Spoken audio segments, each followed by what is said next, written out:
She was 43 years old, plain-faced, and carrying a suitcase held shut with a leather belt because the latch had broken 2 years ago and she'd never had reason to fix it.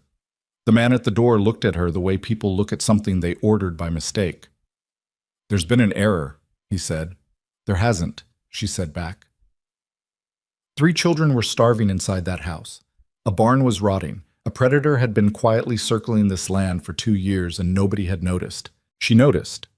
This is the story of the woman everyone underestimated, and the empire she built from their mistake. Like this video. Drop your city in the comments.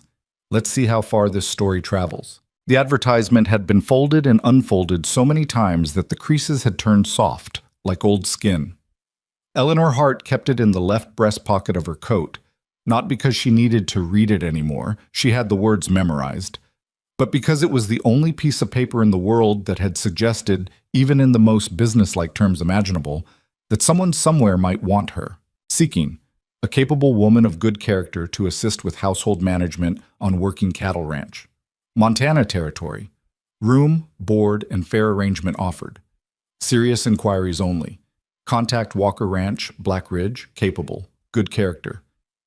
Serious inquiries. Not young, not beautiful, not 22 and soft-handed, and full of the particular kind of hope that hadn't yet been ground down by decades of hard living. Just capable, just serious. Eleanor had written her letter of inquiry in November, sitting at the small table in the boarding house room she'd occupied for 11 months since leaving Cheyenne. She'd been honest in the letter because she'd learned, the hard way and more than once, that dishonesty in such matters only delayed the inevitable humiliation. She wrote that she was 43. She wrote that she had no living family. She wrote that she had spent the better part of her adult life keeping houses, raising children that weren't hers, managing budgets on amounts that would make a sensible man weep, and that she had never once in her life been described as delicate. She sent the letter on a Tuesday. By the following Tuesday, she'd already half convinced herself it wasn't going to work. The reply came on a Thursday, short, almost curt. "You may come. Arrive by the 14th if possible. Ask anyone in town for directions to Walker Ranch. G. Walker." She had read that letter so many times she'd worn a small crease into it too. Yard. The stagecoach from Billings to Black Ridge took 6 hours on a road that had apparently been designed by someone with a personal grudge against human spines. Eleanor sat with her back straight and her worn suitcase on her lap. The belt cinched tight around it because the latch had given out in the spring and she hadn't gotten around to replacing it, and watched the Montana landscape open up around her like something out of a painting she'd once seen in a hotel lobby in Denver. It was beautiful in the way that things are beautiful when they're also a little bit frightening. The sky was the kind of gray that means business. The mountains to the west wore snow on their shoulders like men who'd given up trying to shake off winter. The grassland was brown and beaten and stretched out endlessly in every direction, and the wind hit the side of the stagecoach at irregular intervals with a sound like a flat hand on a drum. 2 other passengers shared the coach with her.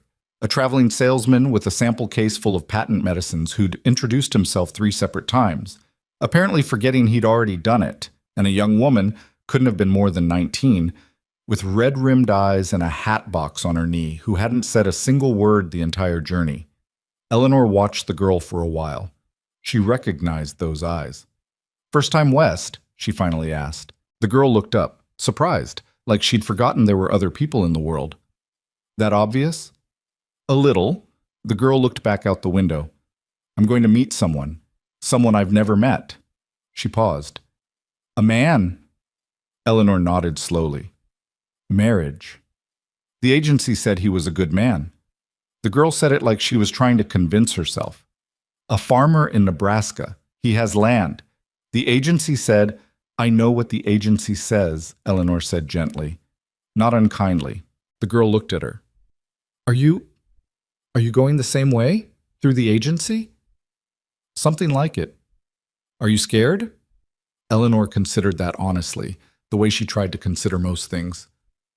"I'm cold," she said finally, "and this road is terrible, and I'm hungry. I'll worry about scared once I've had something to eat." The girl let out a small, surprised sound that was almost a laugh, and for the first time since Billings, she straightened her spine a little. Black Ridge was not what you'd call a welcoming town. It sat in a shallow valley between two long ridges of brown rock, and it had the look of a place that had been built in a hurry and then argued about ever since. The main street was mud and wagon ruts. The buildings on either side were a mix of raw lumber and weather-beaten paint, and every single one of them had a sign that seemed to dare you to come inside. The saloon, the dry goods, the livery, the land office, that one with a newer sign than all the others, the paint still bright enough to seem almost aggressive.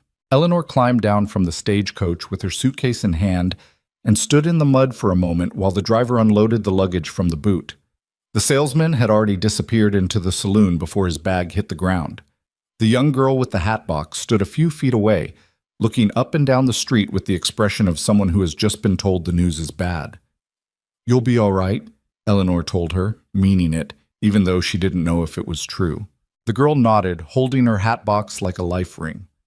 Eleanor asked the stagecoach driver for directions to Walker Ranch.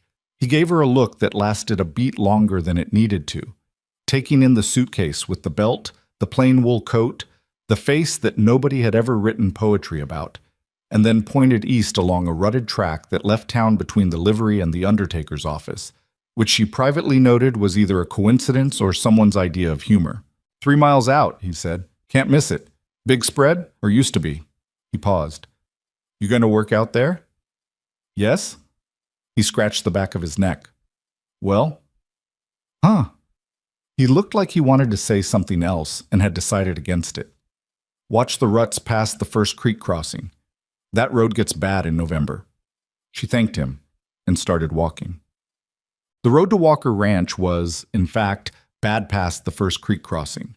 Not impassably bad, but the kind of bad that made you pay attention to every step and reminded you with each one that the ground didn't owe you anything. Eleanor walked with her head slightly down against the wind and her suitcase switching hands every 10 minutes when one arm started to ache. She'd been walking long distances since she was a child on her father's failing farm in Kansas, and she had the particular gait of someone who has made peace with the fact that the destination is far away and there's nothing to do about it but keep moving. She thought about the letter. G. Walker. She didn't know what the G stood for. She'd imagined, in those idle moments at the boarding house, a man perhaps 10 years older than herself, weathered and taciturn, not prone to warmth but fundamentally decent. She'd imagined, carefully, with the discipline of someone who had been disappointed before. Nothing beyond that. She was not imagining a man who would be pleased to see her. She had no illusions about that. She reached the gate of Walker Ranch just as the sun dropped behind the western ridge, and the temperature dropped with it.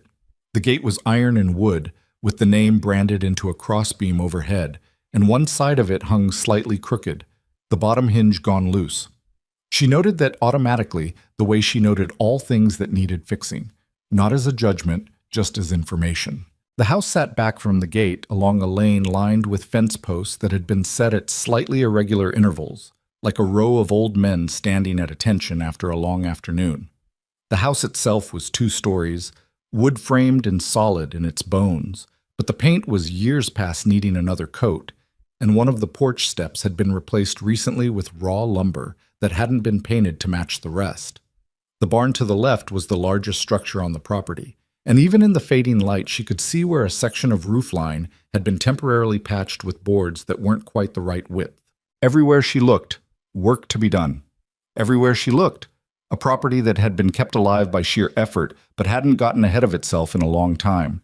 She noted all of it. She picked up her suitcase and walked up the lane. Botep. The man who answered the door had clearly not been expecting her yet, or possibly had not been expecting her at all. Grant Walker was 48 years old, she would learn later. Right now, in the doorway with the lamplight behind him, he looked like a man who had been in a long argument with life and wasn't sure who was winning. He was tall, broad-shouldered in the way of a man who had done physical work for decades, with dark hair going gray at the temples and a face that had been good-looking once and was still decent underneath the exhaustion. He wore a flannel shirt that had been washed enough times to fade from whatever color it used to be to a particular shade of near-nothing, and he had the look of a man who had completely forgotten that he was supposed to be doing something tonight. He looked at Eleanor. His eyes moved across her the way men's eyes had always moved across Eleanor. Not with cruelty exactly, just with the rapid, unconscious math of assessment, addition, subtraction, conclusion. She watched him arrive at the conclusion. "There's been some kind of error," he said. His voice was low, dry. Not unkind, but not warm. "The agency. I wrote to the agency asking for—" "I know what you asked for," Eleanor said. "I have your original letter of correspondence, if you'd like to review it. My response is also in their files." "I was expecting someone younger." The words came out flat, like a fact reported from a distance. "I expect most people were once." She kept her voice even. "My name is Eleanor Hart. I've traveled 6 hours from Billings and 3 miles on foot from town. If you're going to send me away, I'd ask that we at least do it inside where I can put this suitcase down." Something moved behind his eyes. Not warmth, more like the recognition that she had, at minimum, said something logical. He stepped back from the door. She walked in. The smell hit her first. Not a smell of filth, exactly, but the particular smell of a house where someone had been trying very hard to manage more than they could manage, for longer than was sustainable, dishes that had been washed but not quite rinsed, a pan on the stove with the remnants of something that had been heated rather than cooked, boots near the door that were muddy in a way that suggested the mat had given up weeks ago, and underneath all of it, something else, something harder to name, the smell of a space that had gone too quiet for too long. She set her suitcase down by the door. The front room was large and low-ceilinged, with a fireplace that was cold in November in Montana, which told her something, and a table with 4 chairs, one of which had a stack of unopened mail that had apparently been there long enough to become part of the furniture. A pair of small boots sat in the middle of the floor for no apparent reason. "The children," she said. It wasn't a question. Grant, who had followed her in and was standing a few feet behind her with his arms crossed, made a short sound that might have been an affirmative. 3 of them, upstairs. They've been up there since supper. Was supper— She glanced toward the stove, at the pan she'd smelled. "Beans." He said it the way you say a word when you've already accepted that the situation is what it is. "And before that?" A pause. "Beans." Eleanor turned to look at him directly, which he seemed slightly startled by. "How long has the housekeeper been gone?" she asked. "Mrs. Paulson left in September. I thought I could manage." "How long ago did you realize you couldn't?" He stared at her. Nobody, apparently, had asked him that before, or at least not in those exact terms. "October," he said finally, with the expression of a man confessing something. She nodded once. "Where's your kitchen?" The kitchen was through the back of the front room, and it was cold. The stove had been out for hours, and it had the look of a space that had been efficiently destroyed by people trying their best with limited resources and no real knowledge of what they were doing. There were dishes stacked in an arrangement that suggested intention but not follow-through. A flour sack had been opened and closed so many times that the top of it was dusted with a thin ghost of white across the entire shelf. In the larder, she found potatoes, a ham hock that was not yet beyond saving, dried beans in 3 different jars, cornmeal, a wedge of hard cheese, and 2 eggs. She took stock of it the way she took stock of everything, methodically, without editorial. "I need the stove lit," she said. "Miss Hart." "Mrs. Hart." She said it out of habit, though the marriage had been brief and long over, and she barely thought about it anymore. "And I understand the situation. You expected someone else. I understand that. But there are children upstairs and the fire is out and it's 30 degrees and getting colder. We can talk about my situation once I've dealt with theirs." She looked at him over her shoulder. "Do you have wood?" Grant Walker looked at her for a long moment with an expression she would come to know well. A specific combination of being taken aback, mildly irritated, and grudgingly impressed. He hadn't felt all 3 things at once in a long time. "There's a stack on the back porch," he said. "Bring some in, please. Enough to last the night." He opened his mouth. He closed it. He went and got the wood. By the time the stove was hot, she had the ham hock in a pot with water and the last of the dried sage she'd found on a shelf, and had started a skillet of cornbread from a recipe she carried in her memory, the way some people carry prayers. She worked without thinking about it much because kitchen work, for Eleanor, was the kind of thinking that happened in your hands. Grant sat at the kitchen table. He hadn't meant to. He'd come back in with the wood, stacked it, and then somehow ended up sitting, watching. He couldn't have said exactly why. You don't have to cook, he said. You're not. I haven't decided anything. I know. She didn't look up from the skillet. But the children are going to eat either way, and I already know where everything is, so. She let that finish itself. He was quiet for a moment, then, it would be strange, wouldn't it, paying someone to cook supper and then sending them away before the dishes are done? Extremely strange. Something crossed his face.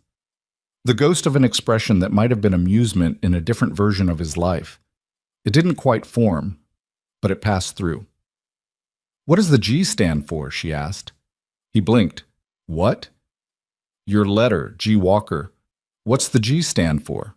He looked like he'd forgotten anyone might ever ask him that. Grant. That's a fine name. She turned the cornbread. Mine's Eleanor, since you haven't asked. I know. You said. I said Mrs. Hart. That's not the same thing. The ghost of the expression passed through again. Closer this time. The children came down 15 minutes later, drawn by the smell. This was a thing Eleanor had observed about children in houses where warm meals had become unreliable. They developed a kind of sixth sense for the smell of actual cooking, as opposed to the smell of survival food, and they followed it with the focused attention of animals following water. There were 3 of them. The youngest was a girl named Clara, 4 years old, possibly 5. She had the slightly unmoored quality of a child who had grown a little older than anyone had properly noticed. She came down the stairs holding a cloth rabbit by one ear and regarded Eleanor from the bottom step with enormous, solemn eyes. She had a cough.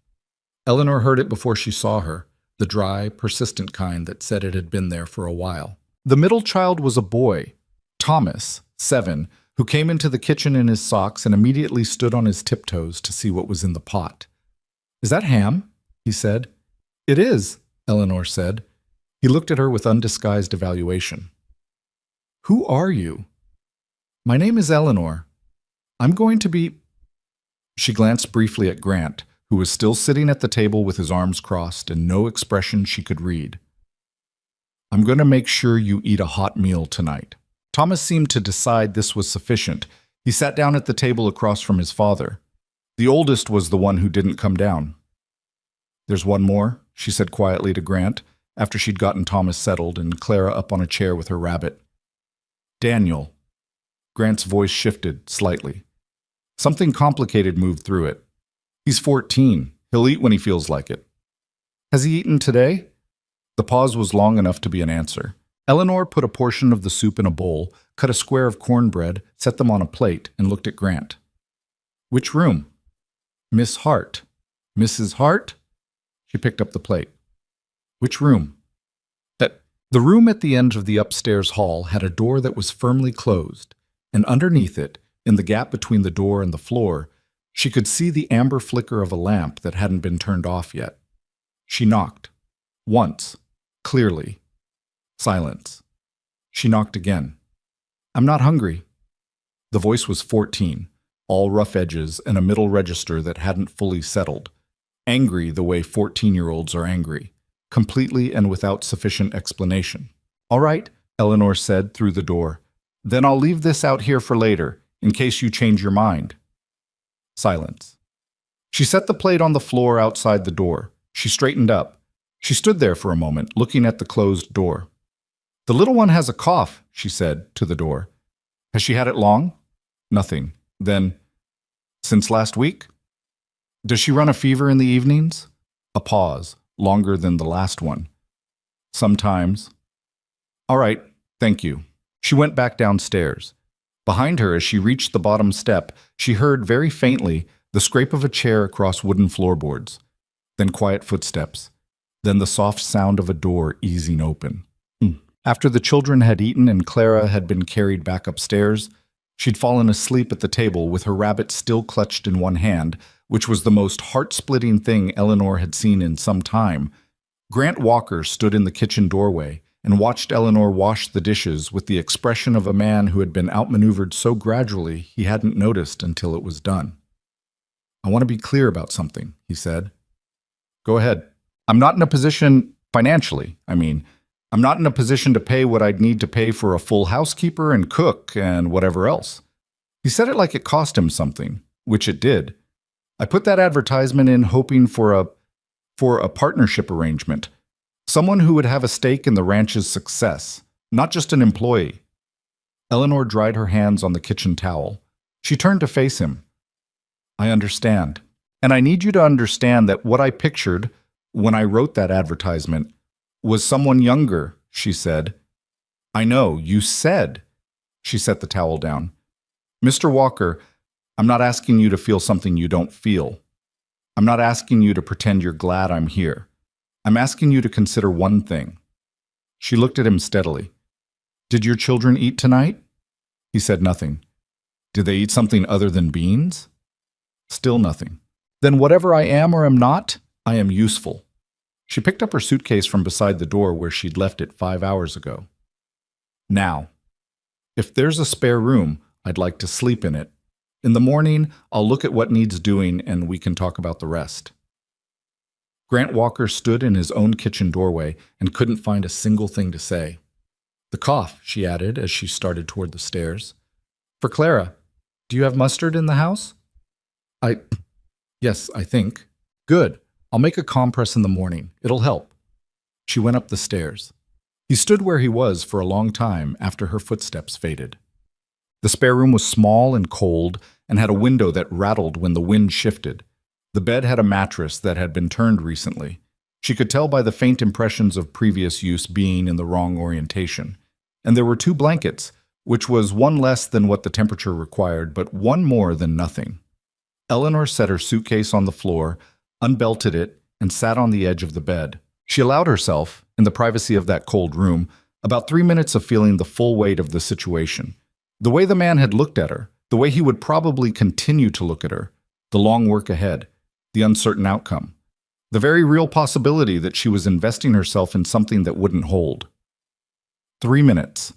Then she opened her suitcase, found her nightgown, changed, and got under both blankets. The wind hit the window. The house settled around her like a ship finding its keel. She slept. 3 days passed before she found the ledger. She hadn't been snooping. That wasn't her way. She'd been reorganizing the kitchen larder, properly organizing it, not just rearranging it. And she'd moved a loose board in the back of the lower shelf, and the ledger had been there behind it. Not hidden, exactly. More like put somewhere out of the way, with the vague hope that being out of the way was the same as being dealt with. She took it to the kitchen table, sat down with it, and spent an hour reading it in the morning light. When Grant came in from the barn for the noon meal, she was still sitting there. You found that, he said. Yes. He came to the table, poured himself coffee from the pot she kept warm on the stove, and sat down across from her. He looked at the ledger, the way people look at things they've been dreading looking at for a long time. How bad? The ranch itself is in better shape than these numbers suggest, she said. Or it should be. She turned the book toward him and pointed to a column of entries from September. These supply expenditures. Who did you purchase from? Maddox Brothers. They supply half the ranches between here and Billings. Did you receive everything you ordered? He opened his mouth, and then he closed it slowly. And she watched something come into focus behind his eyes. Last September, he said, slowly, the winter feed order. We were short. I thought it was a shipping error. How short? Maybe a quarter of what we ordered, but I paid for the full amount. The invoice said full delivery. He looked at her. I assumed... The driver said the load count was right. I didn't go back and measure the actual... And the fence on the east pasture, she said. When did the wire on the north section go? October. I thought it was just age. We got a winter storm through, and I thought... When I walked the fence line yesterday morning, Eleanor said, keeping her voice even, the posts along that section were sound. New, some of them. The wire itself had been cut, not broken. Cut cleanly, and then bent to look like a break. Grant went very still. And the hand you let go in October, she continued, Pete Harlow. You said he'd quit. He did quit, gave me 2 weeks' notice, and left for... He said he had family in Oregon. He's working at the Donahue Ranch now, Eleanor said. I heard it in town when I went for flour yesterday. The Donahue Ranch, which, as I understand it, borders yours on the northeast corner. The silence that followed was the particular kind that happens when several things that seemed unrelated suddenly arrange themselves into a shape. Sterling Crow owns the Donahue Ranch, Grant said. His voice had changed, flatter, like something had drained out of it. Yes. Eleanor closed the ledger. He also, according to the conversation I heard at the dry goods store yesterday. And I want to be clear that I was not eavesdropping. People in small towns simply speak at a volume that assumes agreement. He also recently acquired the Morrison land, the Beckett homestead, and apparently has made inquiries about the Fletcher property on the South Road. All failed properties. All properties that failed within the last 2 years. She looked at him steadily. Mr. Walker, I've kept accounts for a number of different households over the years. I've seen financial mismanagement. I've seen bad luck. I've seen the natural consequences of grief and inattention. She paused. This is not that. He was looking at the ledger. Someone's been bleeding us. Systematically, and from more than one direction. She folded her hands on the table. The question is who knows, and what you want to do about it. Grant looked up at her. There was something in his face she hadn't seen there before. Not warmth, exactly, but the particular expression of a man who has been trying to figure out what's wrong with a machine for a long time, and has just watched someone put their hand on the right lever. How did you see all this? He asked. I'm good with numbers, she said, and I was here. She got up and went back to the stove to check on the noon meal. In the weeks that followed, the Walker Ranch changed in ways that were both visible and not. Visibly, the kitchen was clean and stayed clean, and there was always something on the stove or in the oven, and the cold fireplace in the front room became a fireplace that burned every evening after supper. The crooked gate hinge got fixed on a Saturday afternoon when Eleanor appeared in the yard with a wrench, and Grant, who'd been intending to fix it for 6 weeks, found himself handing her tools before he quite decided to.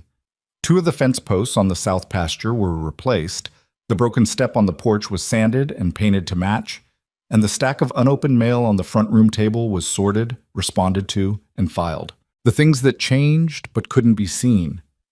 Thomas started asking at dinner what they were having tomorrow.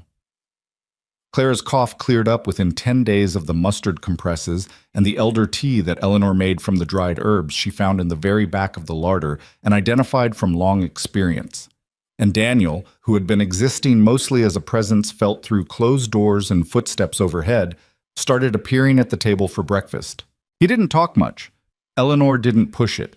She served him food and said good morning and treated him like what he was.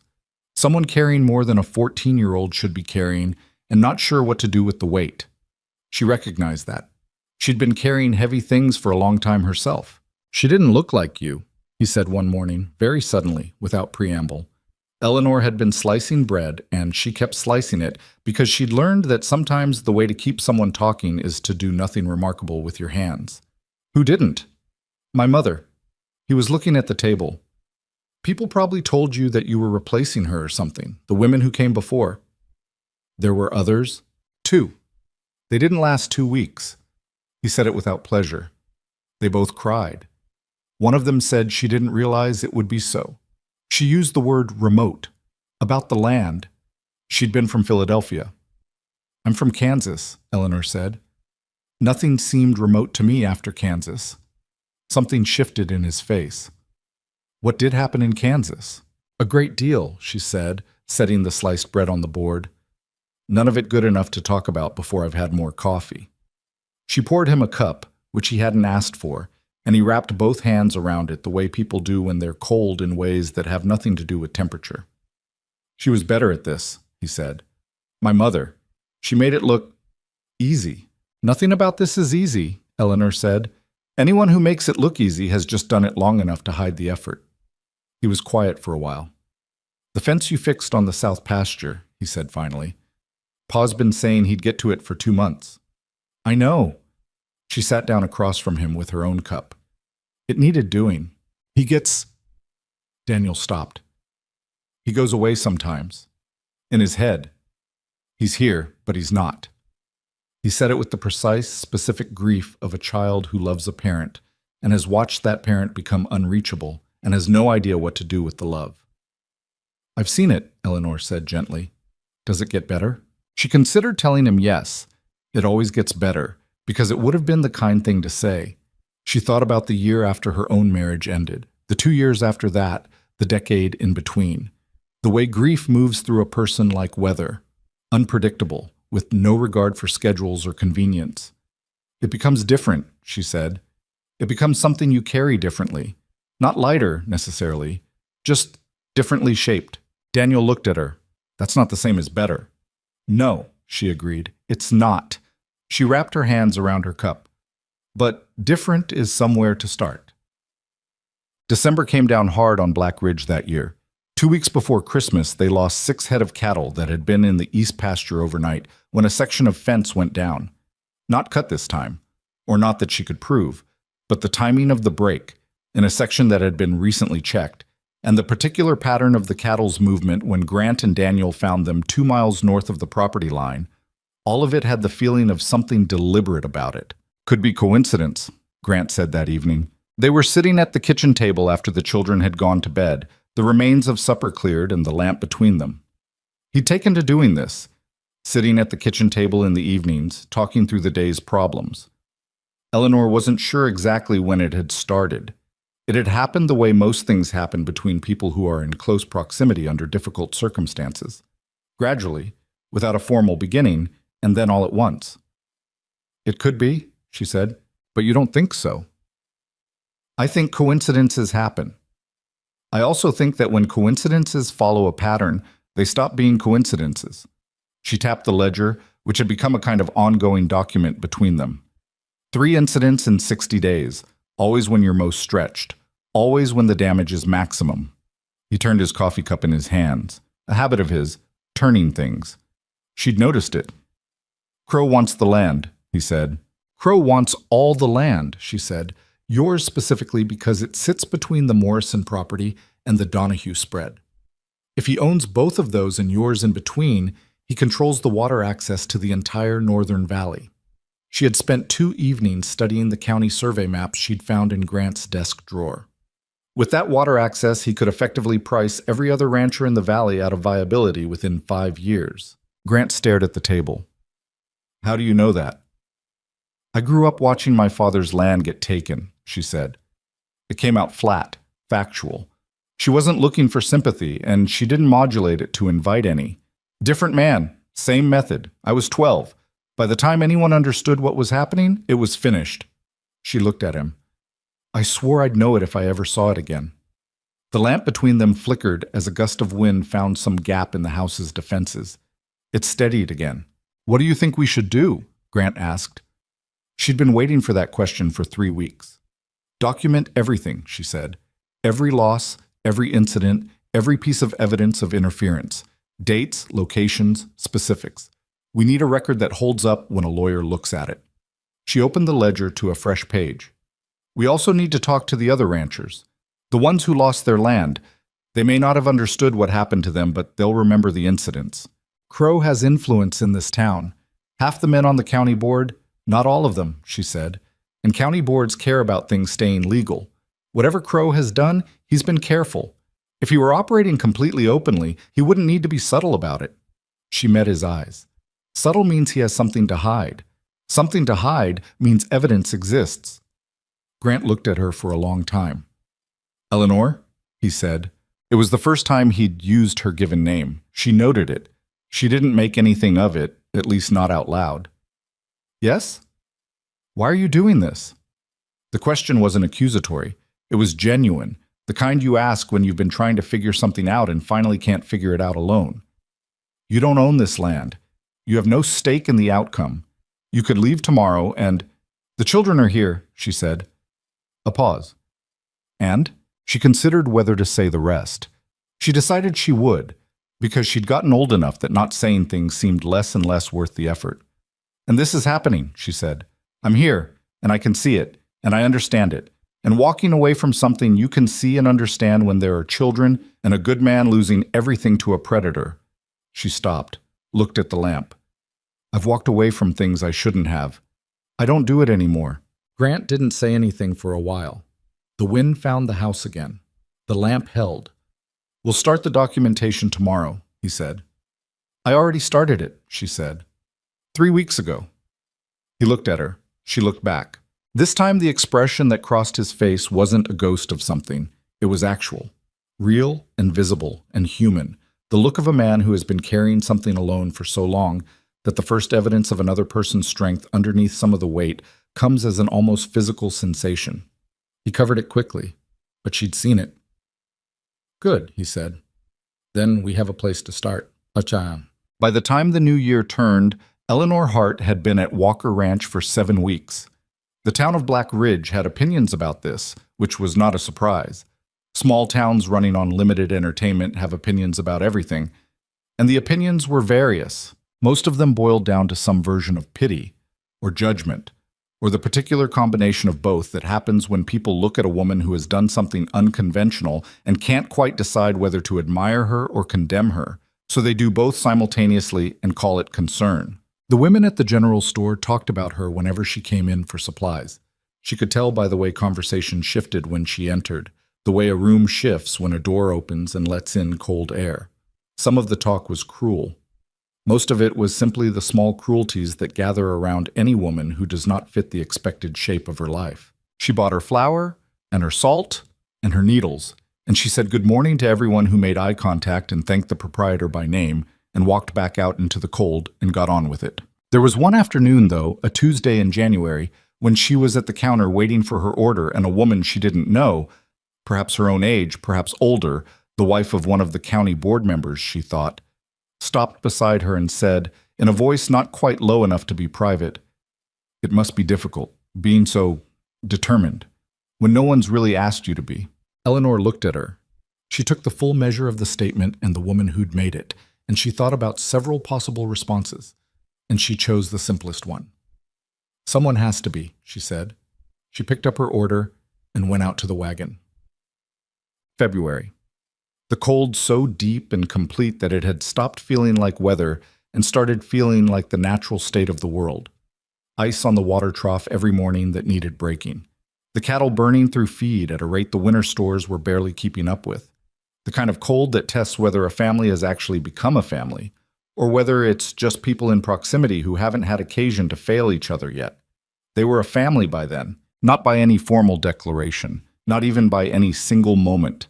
Just by the accumulated weight of 7-year-old Thomas reading to Clara from the illustrated book Eleanor had found at the back of the church rummage sale, and by Clara developing the habit of taking Eleanor's hand when they walked in the yard, and by Daniel appearing one morning with a list of fence repairs he'd prioritized by urgency with his own hand in handwriting that was still finding its adult shape. "Good list," Eleanor said, studying it. "I added the gate hinge on the north pasture." He was looking at the wall, not at her. "It's been loose since October. Pa missed it." "He's had a lot to carry." "Yeah." He took the list back. "So have you." He said it with the difficulty of a teenage boy saying something genuine and knowing he's saying it, which is one of the harder things humans are asked to do. Yeah." He went out before either of them could make more of it than it was. Eleanor stood in the kitchen for a moment, holding the feeling of that, which was something she allowed herself. Then she went back to work. Grant found her in the barn on a Thursday afternoon in late February, in the middle of what should have been a simple task, checking the feed stores against the winter inventory, when she realized with a cold, specific certainty that they were short by approximately a third of what they should have had. She was standing with the ledger open in one hand and a lamp in the other, counting bags she should not have needed to count, because she'd counted them in December and the numbers should not have changed the way they had changed. Problem? Grant appeared in the barn doorway. She turned to face him. "We're missing feed." He went still. "How much?" "Roughly 120 bushels of the winter oat supply." She held up the ledger. "I counted in December. I documented it. This is not a counting error." "You're saying someone—" "I'm saying the feed is not here, and I know it was here." She looked around the barn, at the careful stacking of the remaining bags, at the way the space where the missing stores should have been was just slightly too neat, as if someone had rearranged things to make the gap less obvious. "Someone came in here and took it." Grant walked past her into the barn, counted for himself, came back with the same look on his face that she had, cold and clear and not panicked, which she was grateful for. "In winter," he said, "without enough feed, the cattle start. We lose stock," she said. "And if we lose enough stock, we miss the spring payment on the loan." She'd found the loan documents in the same desk drawer as the survey maps. She hadn't said anything about it until now. I know about the loan. He looked at her. You went through my desk. Your drawer was open. I was looking for the survey maps. I apologize. She didn't look away. The loan payment is in March. The amount is... I know the amount. If we lose the cattle, I know. His jaw was tight. I know what it means. Then we need to figure out where the feed went and whether we can source more before the worst of the cold. She'd already been calculating this in her head since she started counting. There's a supplier in Helena that Maddox Brothers doesn't work with. I found the name in the supply ledger from 2 years ago, before Maddox Brothers became the primary supplier. If we can get a message there by the end of the week... Helena is 80 miles. I know. She looked at him steadily. Grant, we're not losing this ranch. The use of his given name, she knew, was deliberate. She'd been deliberate about it. She watched him hear it. The children, he said. It wasn't a sentence, it was a weight. I know. She put the ledger under her arm and picked up the lamp. Come inside, it's too cold to think out here. We'll plan tonight and decide in the morning. She walked past him and out of the barn. He stood in the cold for a moment. Then he followed her. Somewhere in the house, Clara was singing to herself, one of the small, wordless songs that 4-year-olds invent and sing entirely for their own benefit, not for an audience, just because the sound is comfortable. Thomas had fallen asleep over his arithmetic, and Daniel had covered him with a blanket and left him at the table, a kindness so unconscious that Daniel probably hadn't noticed he'd done it. Eleanor stood at the kitchen window for a moment after supper, looking out at the dark where the barn sat, and beyond it the fence lines, and beyond them the vast Montana dark that contained whatever it was going to do to them next. She thought about the woman at the county store. It must be difficult, being so determined, when no one's really asked you to be. She thought about her father's land, the day the bankmen came, the way her father had stood in the yard with the look of a man who hadn't understood until too late that the world was capable of that particular kind of deliberate harm. She thought about the advertisement, folded soft in her coat pocket. Capable woman of good character. She was both of those things. She had always been both of those things. Nobody had ever bothered to mention that capable and good character sometimes mean you end up standing in other people's wars because you're the only one in the room who can see the whole field. She turned away from the window, picked up the ledger, sat down at the table, started writing. The lamp burned. The house held. In the east pasture, the cattle were cold but alive. For now, that was enough. The message to the Helena supplier went out on a Friday, carried by the stagecoach driver for $1, and the promise of Eleanor's best cornbread the next time he came through, a currency he seemed to regard as entirely reasonable. They had a reply by the following Wednesday. Yes, the supplier could fill the order, but delivery would take 3 weeks. And the price was 15% above what Maddox Brothers charged. Grant had stared at that number for a long time. We pay it, Eleanor said. It's money we don't have. It's money we have less of than we'd like. There's a difference. She was already writing the confirmation letter. If we don't have the feed, we lose stock. If we lose stock, we lose the ranch. 15% above market rate is the cheapest problem on this list. He hadn't argued. She was learning that about him. That he argued when he thought she was wrong and didn't when she was right, which was more than she could say for most men she'd worked for. The feed arrived in 3 shipments across 2 weeks in March, pulled by a team of draft horses that appeared out of the gray morning like something from a more reliable world. Eleanor stood in the yard and counted every bag as it came off the wagon. She checked it against the invoice twice. She made the driver sign his name to a delivery confirmation she'd written herself, which seemed to surprise him. Didn't know Walker Ranch had got so official, he said. It has now, she said, and handed him the signed copy. The stock survived the winter, but surviving was not the same as being safe, and Eleanor knew the difference. The documentation she'd been keeping through January and February had grown into something substantial by the time March mud came. 41 pages of the ledger's back section, written in her precise, tight hand, dates, amounts, incident descriptions, witness names where available, missing feed, cut fence wire, a hay fire in October that Grant had attributed to a spark from the forge, but that she noted had started from the windward side of the barn, not the side facing the forge. The timing of Pete Harlow's departure and his subsequent employment, The pattern of Maddox Brothers' short deliveries, cross-referenced with the dates of Crow's land acquisitions. She'd laid it all out on the kitchen table one evening for Grant.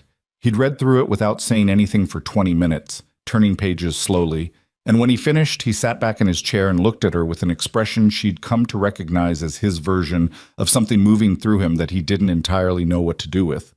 "How long did this take you?" he asked. "A while. Evenings, mostly." "Eleanor?" He stopped. This is enough for a lawyer, maybe more than enough." "Maybe," she said carefully. "The challenge is finding a lawyer who isn't already in Crow's pocket." She'd been thinking about this. "There's a man in Billings, a civil attorney named Whitmore. His name came up in the land record filings I found at the county office. He's handled 3 property disputes in this valley in the last 5 years, and he's won 2 of them." "You went to the county office?" "Last Thursday, while you were at the feed store." He stared at her. "Why didn't you tell me?" "I wanted to know what I'd found before I told you I'd gone looking." She met his eyes. "I'm telling you now." He was quiet a moment. "And Whitmore, can we afford him?" "Probably not." She folded her hands on the table. "But there's a provision in Montana territorial law.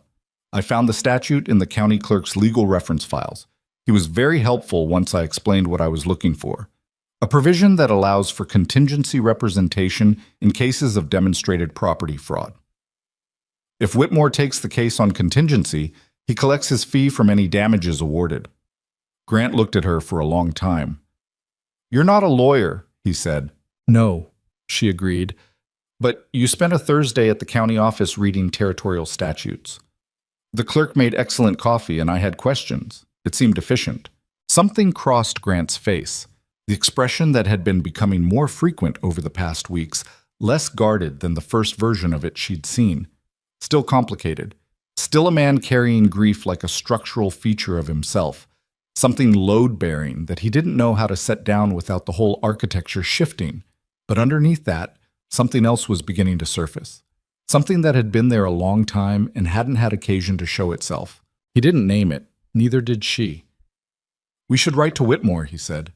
"I already drafted the letter," she said. "It's on the desk. I wanted you to read it before it went." He almost laughed. It didn't quite get there. But it was close, and it was real, and Eleanor decided that was enough for a Tuesday evening in March. The letter went out the next morning. Whitmore's reply came in 9 days. He was interested. He was coming to Black Ridge to look at the documentation. He was not making promises, but he was coming. Eleanor read the letter twice, set it on the kitchen table, and went to tell Grant. He was in the barn with Daniel, the 2 of them working on a section of damaged stall boarding. And when she came in and told him Whitmore was coming, Grant set down his hammer and sat on a hay bale and put his face in his hands for a moment. Not in despair, but in the way of a man who has been holding something tight for a very long time and has just felt the grip loosen slightly. Daniel watched his father, then looked at Eleanor, and she gave him the small nod that she'd found worked for 14-year-olds in moments where words were too much. He gave her the same nod back. Then he picked up the hammer and went back to the boards. She left them to it and walked back to the house in the cold March air, thinking about all the things that still needed to happen before any of this was over. A great many things still needed to happen. And Sterling Crow, as far as she could tell, had not yet begun to feel threatened. That was about to change. Crow came to the ranch on a Thursday in late March. He arrived in a black-painted wagon with 2 men on the seat beside him, and the kind of unhurried confidence that belongs to men who have never had to hurry because they've never doubted the outcome of anything. Eleanor saw him from the kitchen window when she heard the wagon on the lane. She recognized him from the description she'd pieced together from conversations around town. Large man, past 50, dressed better than the territory strictly required, with the bearing of someone who had decided very early in his life that other people existed primarily to facilitate his plans. She set down the dish she was drying and went to the front door and opened it before he could knock. Crow stopped on the porch step, mildly surprised. The 2 men with him, both younger, both with the specific blankness of men hired to stand near someone and look capable of things, stopped behind him. "Morning," Crow said. He had a voice like gravel poured over wood, smooth on the surface, hard underneath. "Is Walker home?" "He's working," Eleanor said. "Can I help you?" Crow looked at her with the same rapid assessment that Grant had used in November, though this version had something different in it. Not the helpless mathematics of a man surprised by his own situation. Something more calibrated, more deliberate. "You must be the housekeeper," he said. "I heard Walker had taken on some domestic help." "I'm Mrs. Hart." She held the door without opening it wider or closing it. "And you're Mr. Crow." He seemed faintly pleased that she knew his name. Men like him often were. It confirmed their belief that they occupied the center of things. "I have a business proposition for Mr. Walker. I prefer to discuss it with him directly." "I'll let him know you called." She didn't move from the doorway. Something shifted behind his eyes. Not anger. More like the micro-adjustment of a man who has encountered a small obstacle he hadn't anticipated and is deciding whether to go around it or through it. "It would be in Walker's interest to hear what I have to say," he said. His voice stayed pleasant, which was its own kind of thing. "I'm sure he'll give it the attention it deserves," Eleanor said. "Good morning, Mr. Crow." She closed the door. She stood on the inside of it for 3 breaths, listening, heard the men on the porch not moving. Then the particular sound of a large man making a deliberate choice to walk away rather than push the moment further. Footsteps. The porch step. The wagon. She went to the side window and watched the wagon move back down the lane. Crow didn't look back. She picked up her dish and went back to drying it. When Grant came in for lunch and she told him, he stopped in the middle of taking his coat off. "You turned him away?" "I told him you'd give his proposition the attention it deserves." She put the dried dish on the shelf. "Which I expect you will." "Eleanor, Crow is—" He stopped, tried again. "He's not someone who responds well to being put off." "No," she agreed. "He isn't." She turned to face him. "But he came unannounced, without an appointment, to your home, with 2 large men in his wagon, and he asked to see you about a business proposition. If you'd been home and walked out to meet him on those terms, you'd have been having his conversation, on his schedule, from a position of being caught off guard on your own land." She met his eyes. "Now he knows you have someone between him and you. That's information he didn't have before." Grant stood with his coat half on, looking at her. "You wanted him to know about you," he said slowly. "I wanted him to know that this house has someone paying attention," she said. "Those are different things." He finished taking his coat off, slowly, and hung it on the hook. He sat down at the table. He looked like a man reassembling a picture he'd been looking at wrong. "He'll come back," he said. "I know." She put the soup on the table. "We'll be ready." Crow came back the following week. This time he came alone, just himself, no men in the wagon, which was either a gesture of conciliation or a different kind of move entirely, and Eleanor didn't trust it either way. She was at the dry goods store when the wagon rolled past, and she watched Crow from the window and made note of the direction he was going. He didn't go to Walker Ranch. He went to the county land office. She mentioned this to Grant that evening, and they sat with the implications of it for a while. A man like Crow didn't visit the land office without a reason, and the reasons available to him in that office were limited in their variety, but significant in their potential. "The loan," Grant said. "The March payment went," she said. "That's done. But the April payment—" He rubbed his face with both hands, a gesture she knew meant he was moving through the math of it and arriving at the same place. "If Crow has someone at the bank, we don't know that he does. But if he does, then we make sure the April payment is there," she said simply. "And the May one. We give him nothing to work with. The spring calves won't be ready to move until June." "I know." She'd already been thinking about this. "There's the North pasture hay we managed to hold back. McGuire at the livery offered $2 a bale last month when we couldn't spare any. Has that changed?" "Might have. The Hendricks Ranch lost a lot of their winter stores." He was doing it now. Thinking forward, not just cataloging the problems, but moving through them. She'd noticed this shift in him over the past weeks. The slow return of a man who'd forgotten he was capable of strategy, remembering. "Offer McGuire 12 bales," she said. "Don't let him know you need to move them. Give him the price he gave you last month and let him think he's getting a deal." She paused. "Daniel could take the wagon in on Saturday. He's old enough, and McGuire likes him." Grant looked at her with that complicated expression again. "Daniel talked to you about McGuire?" "He mentioned it once. He likes working with horses." She shrugged slightly. He's good with them. McGuire probably sees it too. Grant was quiet for a moment. You notice everything, he said. It wasn't an accusation. It was something else. Something closer to the particular vulnerability of someone realizing they have been seen more fully than they expected. I notice what's in front of me, she said. It's a habit. Where does that come from? She thought about answering that honestly and decided she would, as she usually did. When I was young, paying attention was the difference between things going badly and going worse. My father, when things were falling apart on the farm, nobody talked about it. You either saw it or you didn't, and if you didn't see it, you got caught by surprise. She looked at the lamp. I got caught by surprise once. I decided not to make that mistake again. How old were you? 12. The same age she'd told him before, the age she'd been when the bankmen came. Old enough to understand and young enough that I couldn't do anything about it. She folded her hands. That's the worst age to be for something like that. He was looking at her in a way that was different from the early weeks. Not the rapid assessment of November, not the grudging recalibration of December. Something slower, more deliberate. The way you look at something you've been looking at from a distance and have now moved closer to, and the closeness changes what you see. She looked back steadily because she was past the age of looking away from things. You should have been somewhere better than this, he said. Long before now. She considered that for a moment. Maybe, but then I wouldn't be here. She stood up, gathering the cups. And someone needed to be here.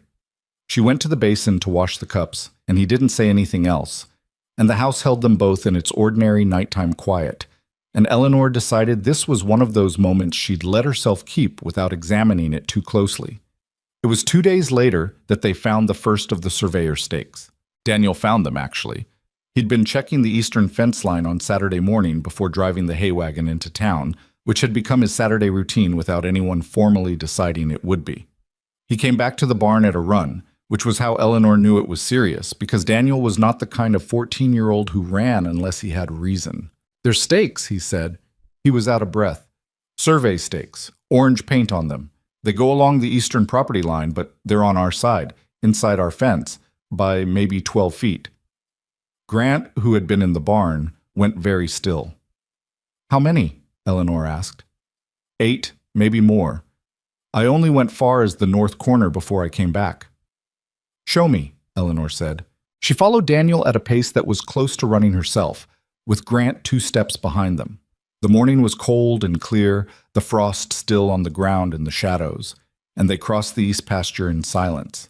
The cattle watched them pass with the incurious patience of animals who have decided that humans are probably not worth worrying about.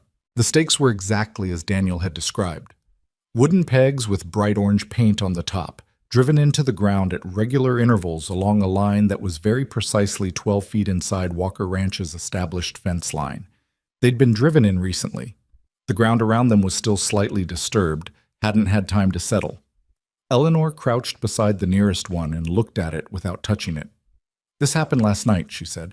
The ground hasn't frozen back. Someone was on my land, Grant said. His voice had the flat quality she'd learned to recognize as controlled anger. Someone employed by Crow, she said. These are survey stakes for a property claim. If he's filing an amended boundary description at the county office, if he has a surveyor's certification that shows this line, she stood up. Is there anything in your original deed that specifies the eastern boundary measurement from a named landmark? Grant looked at her. I don't know. The deed is in your desk, top right drawer, in the metal box. She'd seen it when she retrieved the survey maps. Go get it. Now. Daniel, go into town and find... She thought quickly. Find Sheriff Aldridge and bring him out here. Tell him you found trespassing evidence and you want it documented. The sheriff works with Crow, Daniel said. He said it with the blunt directness of a teenager who has been paying attention. Half the town says so. I know, Eleanor said.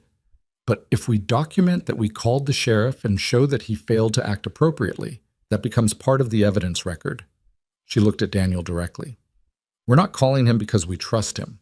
We're calling him because we need to show that we followed the proper process and what happened anyway. Daniel held her gaze for a moment. There was something in it, The particular evaluation of a young person deciding whether an adult can be trusted, which is one of the more serious assessments a human being performs. He nodded. He went. Grant came back from the house with the deed. Eleanor read it standing in the east pasture in the morning cold, the wind riffling the edges of the paper. The boundary was described from a granite outcropping. It was there in precise legal language. From the granite outcropping at the northeast corner, running due south 412 yards, thence west to the creek bed at its mean high water mark. Eleanor looked up from the paper and found the granite outcropping with her eyes. It was visible, 40 yards north. She looked at the stakes. She calculated. "The stakes are wrong," she said. "How wrong?" "They're on our land. The actual boundary is 12 feet east of where they've planted these." She handed him the deed. "But if Crow has filed an amended survey document with a different measurement from a different reference point, then there's a dispute. And disputes take time. And time is what he uses." "Yes." She looked down the line of orange stakes stretching away into the morning. "But if we have the original deed language and can demonstrate that the granite outcropping is the correct reference point, and if we have witness documentation of when these stakes appeared—" She stopped herself from running the whole chain of it out loud. Grant understood. He was looking at the stakes with the expression of a man who has identified the thing coming at him and is deciding how to meet it. "We pull them up," he said. "We document where they were. We keep them as evidence." "Yes, and we write to Whitmore today." She photographed the stakes' positions in her memory, distance from the fence line, spacing, the direction of the survey run, and when Grant came back with the spade, she made him wait while she drew the entire layout in her ledger, with measurements she paced off herself, her breath clouding in the cold air as she wrote. Then they pulled every stake out of the ground. Sheriff Aldridge came out that afternoon, as it turned out, earlier than they'd expected, which meant Daniel had been more persuasive than she'd anticipated, or the sheriff had his own reasons for arriving quickly. He was a large man who moved with the careful deliberation of someone who has been doing this job for a long time and has decided that deliberateness is its own form of authority. He looked at the fence line. He looked at the holes where the stakes had been, which Eleanor had photographed in her ledger. He looked at the stakes themselves, which Grant had arranged on the ground in their original configuration. "Could be a surveyor made an error," the sheriff said. "What surveyor, working for whom, and why was he on private land at night?" Eleanor said. She'd positioned herself beside Grant rather than behind him, which was a deliberate choice. Aldridge looked at her. "Mrs. Hart, Eleanor Hart." She met his eyes. "There are 12 feet between the established fence line and where these stakes were placed, Sheriff. The deed language is specific about the boundary reference. I'd like you to record this incident in your official log." "Ma'am, property boundary disputes are civil matters. Trespassing at night is not a civil matter," she said. "And the placement of false survey stakes on private land is not a civil matter either." She held his gaze. "I'd like it recorded. The date, the location, and the evidence present. That's all I'm asking." Aldridge looked at her. He looked at Grant. He looked at the stakes. He wrote it in his log. She watched him write it, reading the entry upside down with the practice of someone who had been reading upside-down documents for years, and confirmed that he'd included the specific details she needed. After he'd gone, Grant stood beside her in the cold afternoon, and neither of them said anything for a minute. "He'll tell Crow," Grant said. "I know." She gathered her ledger. "Crow will know we found them quickly, that we documented everything, and that we're not people who wait to see what happens next. Is that good?" She thought about it honestly. It might make him move faster. Men like Crow, when they feel a plan slipping, sometimes push harder rather than recalculating. She looked at the fence line, the clean ground where the stakes had been. If he pushes harder, he makes bigger mistakes. Bigger mistakes leave more evidence. "Or he does something worse," Grant said. "Yes." She didn't minimize it. "There's that too." The wind came across the east pasture and she pulled her coat tighter. Around them the land stretched out in every direction, gray-brown and still and immense. The kind of landscape that makes a person feel both insignificant and necessary at the same time. Eleanor had stopped fighting the size of the country. It was just the size of the country. She turned back toward the house. "I need to write to Whitmore, and I need to make supper." She paused. "Thomas mentioned he'd like beans again." "Did he really?" "No." She kept walking. He said he'd rather eat the fence posts, but we have beans and we have onions, and I have ideas for both of them. So beans it is. She heard behind her the short exhale that was Grant's version of a laugh. It was closer to an actual laugh than anything she'd heard from him in 3 months. She kept walking and let it happen behind her and didn't make anything of it, because some things grow better without being watched too closely. The letter to Whitmore went out that evening with 2 additional pages of documentation. The beans were, as it turned out, considerably better than fence posts, even by Thomas's revised assessment. Clara fell asleep before the dishes were done, as she usually did now, and Daniel carried her to bed without being asked, which was the kind of thing he'd started doing somewhere in the middle of March without anyone noticing exactly when it had become part of who he was. Grant washed the dishes that night. He'd started doing that a couple weeks back. He didn't make an announcement about it. He just picked up the cloth one evening and did them. And the next evening he did them again. And it had become a thing that happened in the Walker household now, quietly, without ceremony. Eleanor sat at the table with her ledger and made notes, and he stood at the basin with his back to her, washing dishes in the particular silence of 2 people who have been through enough together that silence doesn't require filling. Outside, the wind had picked up from the west. Somewhere across the east pasture, past the fence line, past the holes where the stakes had been, past the boundary Crow thought he was going to move 12 feet at a time until there was nothing left. Somewhere out there, the man was sitting in whatever rooms he occupied, making whatever calculations he made. Eleanor turned a page. She made her notes. She was not afraid. She was something else, something more useful than afraid. The feeling a person gets when they have finally located the shape of the thing coming at them and have decided, fully and without qualification, that they are not moving. The lamp burned between her hands. The house held. Whitmore arrived on a Tuesday in April, stepping off the billing stage with a leather satchel and the look of a man who had seen enough property disputes in his career to stop being surprised by the creative methods people use to steal from each other. He was smaller than Eleanor had pictured. Wiry, 60s, with sharp gray eyes behind wire-rimmed glasses and a quality of focused attention that she recognized and respected immediately. The quality of someone who listens not to respond, but to actually understand what's being said. He wore a good suit that had been good for a long time, not recently, and his boots were practical rather than impressive, which told her something useful about his priorities. She'd put out coffee and a plate of food before his wagon reached the lane. Grant had asked her that morning, with uncharacteristic nervousness that he was trying to keep out of his voice, whether she thought Whitmore would take the case. "I think he'll take it if the evidence holds up," she said. "And it holds up." "You're sure?" "I'm sure of what I documented. Whether it's enough for a lawyer is his judgment, not mine." She'd poured the coffee. "Stop pacing." "I'm not pacing. You've walked past that window 4 times in 10 minutes. He'd sat down. Whitmore spent 2 hours at the kitchen table going through Eleanor's ledger and the supporting documents she'd organized.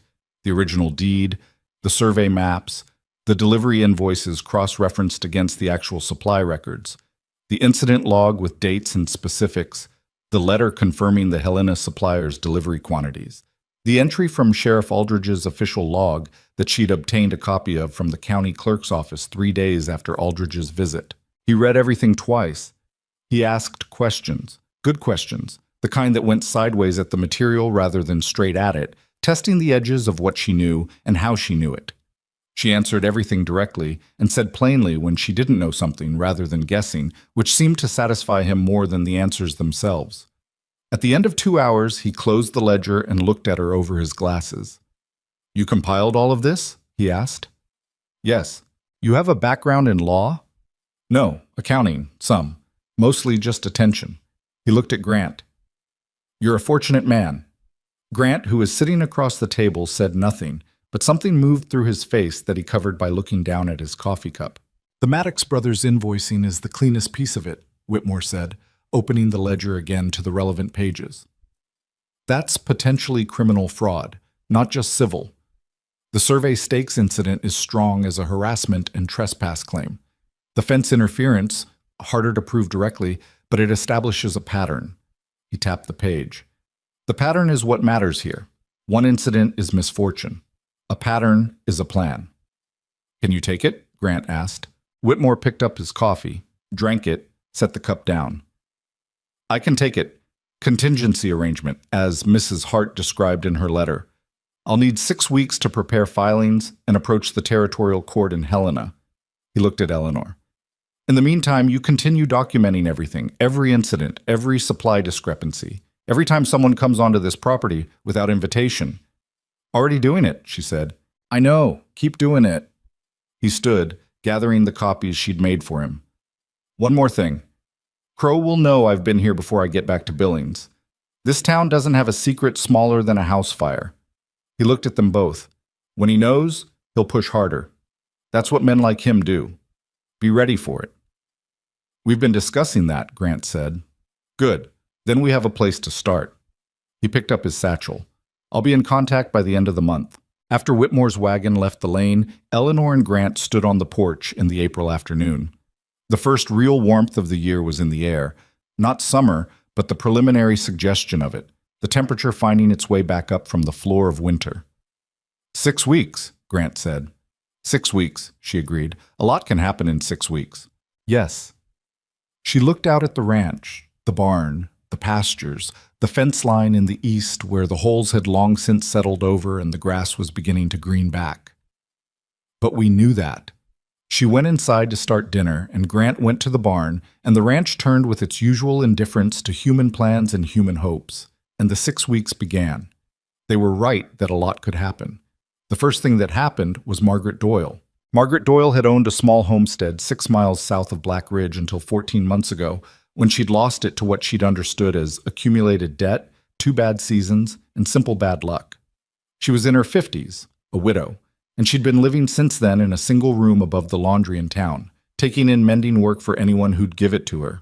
Eleanor met her at the dry goods store on a Wednesday and recognized something in her face that she had learned to recognize, the particular expression of someone who has been through something that diminished them without their consent and hasn't yet found their way back to themselves. She introduced herself.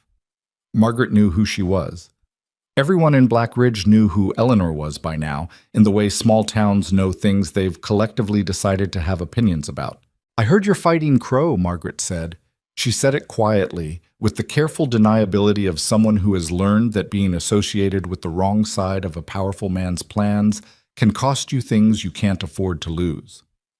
We're pursuing legal remedy for documented fraud on the Walker property, Eleanor said, which was both accurate and the version she was comfortable saying out loud in a public store. Margaret looked at her for a long moment. Then she said just as quietly, "The hay barn fire. The one that cost me my West Pasture hay in October, 2 winters ago. They said it was an accident. Did you believe that?" I believed what I was told because I didn't have the money or the energy not to. She was folding the paper around her purchase as she spoke, her hands moving with the automatic efficiency of someone who has done small, careful things to keep from falling apart for a long time. But I remembered afterward that the fire started on the side facing the road, and nobody uses that side of the barn in October. Eleanor looked at her. Would you be willing to speak with an attorney named Whitmore? To tell him what you've told me? The fear that crossed Margaret's face was real, and she didn't pretend it wasn't. If Crow knows I've talked, he'll likely know, Eleanor said honestly. I won't tell you otherwise. She met the older woman's eyes. But here's what I know, Margaret. He's already taken everything you had. He has nothing left to threaten you with except fear itself, and fear is the cheapest thing he has. Margaret was quiet, looking at the wrapped parcel in her hands. The Morrison family, she said finally, and the Becketts. They'll tell you the same things if you ask them the right way. The Becketts especially. Their water rights dispute had Crow's name on it from the beginning. Any fool could see it. She looked up. You didn't hear any of this from me. I didn't hear a word, Eleanor said. And then, come to the ranch on Saturday. Bring what you remember. Write it down if you can, whatever specific dates and incidents you recall. Whitmore needs specifics. Margaret left the store without confirming she'd come. She showed up at the Walker Ranch gate on Saturday morning with a folded piece of paper in her hand and the look of someone who has made a decision they're not fully sure about and have decided to live with it anyway. Eleanor made coffee and sat with her at the kitchen table for 3 hours. The paper had 17 specific incidents on it, dated and described, covering 14 months before Margaret lost her property. Reading it, Eleanor felt the familiar cold clarity that came when a pattern resolved itself fully, the clarity of something that had always been there becoming finally visible. "This is good work, Margaret," she said. Margaret looked at the paper like she was seeing it from a distance. "It was a good property. I built it myself after my husband died. 8 years." She paused. "He took 8 years and 18 months. Eleanor covered the older woman's hand with her own. She didn't say anything because there was nothing to say that would be enough. And she'd learned a long time ago that insufficient words do more damage than honest silence. She wrote to Whitmore that evening with Margaret's account attached. 3 days later, she drove the wagon to the Beckett homestead, what was left of it, a leased property now, with a family living in 2 rooms of what used to be a full house, and spent an afternoon with Nathan Beckett, who was 56 and had the permanently surprised expression of a man who had been ambushed by life and hadn't fully processed it yet. Nathan Beckett talked for 2 hours. He had a great deal to say that he'd never said to anyone, because no one had come and sat in his kitchen and asked. The Morrison family was harder. They'd moved to Billings and weren't coming back, and Eleanor sent them a letter through Whitmore's office that was careful in its language and honest in its purpose. 3 weeks after Whitmore's visit, they had 4 additional witness accounts and a set of overlapping incident records that described, when laid together, a deliberate and systematic campaign of sabotage across 6 properties over 4 years. Crow had been doing this longer than Eleanor had thought. He had been doing this much longer. She sat with that knowledge for one evening and felt the weight of all the people who had lost things they'd spent their lives building, and she let herself feel it because she thought it was important to feel it rather than turn it immediately into something useful. All those years, all those families. Then she got up and kept working. The push came in May. Whitmore had warned them it would. Crow was too smart not to see the walls going up around him, and men like Crow did not wait to be boxed in. It started with the loan. The bank in Black Ridge sent a letter on the 3rd of May informing Grant Walker that due to a review of outstanding accounts, the terms of his operating loan had been modified and full repayment of the remaining balance was required within 30 days rather than the original schedule extending to November. Grant read the letter at the kitchen table with an expression that was almost completely flat, which Eleanor had learned was what his face did when something hit him in a place he'd already been hit. "They can't do that," Daniel said. He'd been at the table doing his schoolwork when the letter arrived and had read it over his father's shoulder without apology. "They can if there's the clause in the original agreement," Eleanor said. She was already reaching for the loan documents from the metal box. She found the relevant section in under a minute because she'd read these documents 3 times and knew where everything was. She read the clause. She read it again. She set the paper down. "There is a clause," she said, "but it specifies that modification of terms requires 45 days' notice and documentation of default or material change in financial position." She looked at Grant. "You're not in default? The April payment went. Have there been any changes to your registered assets or liabilities since you signed this agreement?" "No." "Then the 30-day notice is not valid under the terms of the agreement." She wrote the specific clause reference at the top of a fresh ledger page. "We write to Whitmore today. This is potentially bank fraud layered on top of everything else, and the Territorial Banking Commission has its own oversight process separate from the county court." "The Banking Commission in Helena," Grant said. "Yes." "Where Crow also has connections." "Probably." She looked at him levelly. "We file anyway. We file everything everywhere it can be filed so that he has to fight on multiple fronts simultaneously. A man defending himself in 4 directions at once makes mistakes he wouldn't make if he only had one direction to worry about." Grant looked at the bank letter. "And if the loan gets called despite all of it?" She didn't minimize it. "Then we deal with that when it happens." But it hasn't happened yet. The letter to Whitmore went out before noon. 3 days later, a man named Rudd, no first name offered, no explanation of who he worked for, though Eleanor didn't need one, appeared at the ranch gate and asked to speak with Mrs. Hart specifically, not Grant. Eleanor. She went to the gate. She left the gate closed between them. Rudd was maybe 40, with the sun-worn look of a man who'd spent decades outdoors doing whatever was asked of him. He had the particular quality of blankness she'd noticed in the 2 men who'd ridden with Crow in March, the professional absence of expression that some men develop when they've decided that having a face costs too much. "Mr. Crow has asked me to convey something," he said. Then convey it, she said. He says you're a smart woman. He says you understand how things work in a territory like this, where a man with resources and patience can outlast almost any legal process. He was reciting it, not quite verbatim, but close. He says that if you were to encourage Mr. Walker to accept a fair market offer for the property and move on, there would be no reason for any of this to become harder than it's already been. Eleanor looked at him for a moment. He looked back. He was doing his job, and they both knew it. "Tell Mr. Crow," she said, "that I grew up watching a man with resources and patience take my father's land, and that I've had 43 years to think about what I would do differently if I ever found myself in that situation again." She held his gaze. "I know exactly what I'd do differently. Tell him that." Rudd looked at her. Something moved behind the blankness.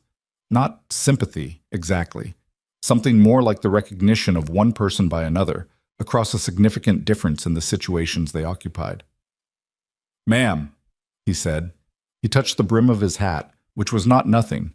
He turned the horse and rode back down the road. Eleanor stood at the gate and watched him go, and she thought about her father standing in his yard watching different men go, watching everything he'd built go with them, and she let the distance between that moment and this one be as large as it actually was. Then she went back to the house. "Who was that?" Grant asked from the barn doorway. "A messenger," she said. "Crow offered us a way out." Grant went still. "And?" "I declined." She kept walking. "I need to write to Whitmore again." The fire came on a Thursday night in late May, 6 weeks and 2 days after Whitmore's visit, with a spring storm that had been building since midday. Eleanor had watched the weather all afternoon, the way the clouds were stacking from the southwest, the particular green tinge at the horizon that she'd grown up knowing meant the storm intended to be serious. She'd said at supper that the night was going to be bad, and they should make sure the barn was fully secured. She was in her room, not yet asleep, when she smelled it. The smell of fire is different from the smell of a stove or a lamp. It's the same element but a different message, and a person who has ever been close to a fire that was out of control develops an immediate biological response to the distinction that bypasses thinking entirely. Eleanor was at her window in the time it took to process the smell, and she looked out at the dark yard and saw the orange light pulsing from the direction of the feed barn. She was dressed and at Daniel's door in under 30 seconds. "Fire," she said. "Feed barn, get up." She was already moving when she heard him land on the floor. The rain had started.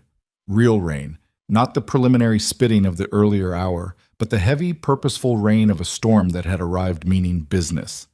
It hit Eleanor as she came off the porch like a cold wall, soaking through her coat in seconds. She didn't slow down. The feed barn was the smaller of the two outbuildings, positioned northeast of the main barn, and it was burning from the bottom of the south-facing wall, which was, she registered this in a fraction of a second, the wall facing away from the lightning direction. Grant was already there. He'd come from the main barn where he'd gone to check the horses when the storm started, and he was at the feed barn's side door with a bucket that was hopelessly insufficient. "Grant!" She grabbed his arm.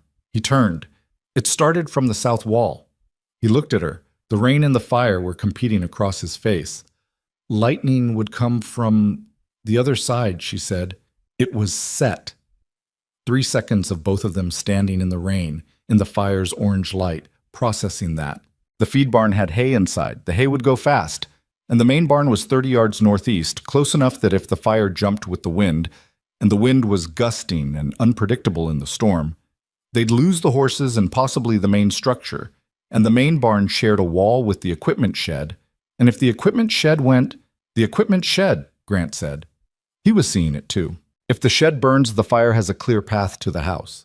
She was already moving, calculating, working the angles the way she worked every problem, methodically, in the real conditions available, not the ideal ones. "We can't save the feed barn. The rain might slow the spread, but not stop it." She turned to Grant. "We need to demolish the equipment shed." He stared at her. "Eleanor, create a gap. No fuel between the main barn and the house. If we take the shed down now and drag the material clear, the fire has nothing to bridge to." She met his eyes. "The shed is equipment and lumber. The main barn is horses and the winter supply structure. The house is the children. The shed is $800 of, I know what it's worth." She was already walking toward it. What's the house worth? She heard him behind her, not arguing anymore, which was the only answer that mattered. Daniel appeared from the house with Thomas behind him, and Eleanor intercepted Thomas at the yard edge. Take Clara, she said. Both of you go to the McGuire farm. Do you know the way? Yes, but... Thomas, look at me. He did. He was 7 years old, and his face was wet from the rain, and the fire was reflected in his eyes, and he was trying very hard not to be scared. You're going to take your sister to the McGuire farm, and you're going to tell Mr. McGuire what's happening, and you're going to stay there. That's the most important job on this ranch tonight. Can you do it? Yes, he said. 7 years old. She believed him completely. Go, now. She turned before she could watch them go, because watching them go would have taken something out of her that she needed. Daniel was already at the equipment shed with a pry bar in his hands. He was 14 and strong and terrified and working anyway, which was the bravest form of courage Eleanor knew. She went to the other side of the shed wall and found the axe that hung on the exterior bracket and started on the structural support nearest the feed barn. Grant worked beside her on the connecting wall. The three of them, in the rain and the fire's light, dismantling what they'd built.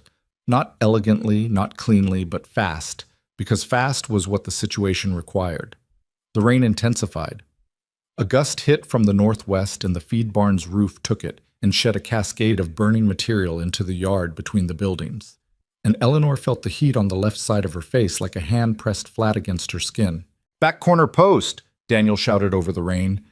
She moved to the corner post and hit it twice, and felt it give and hit it again, and it came loose at the base, and the wall section sagged outward. Grant caught the top edge, and they heaved it outward together.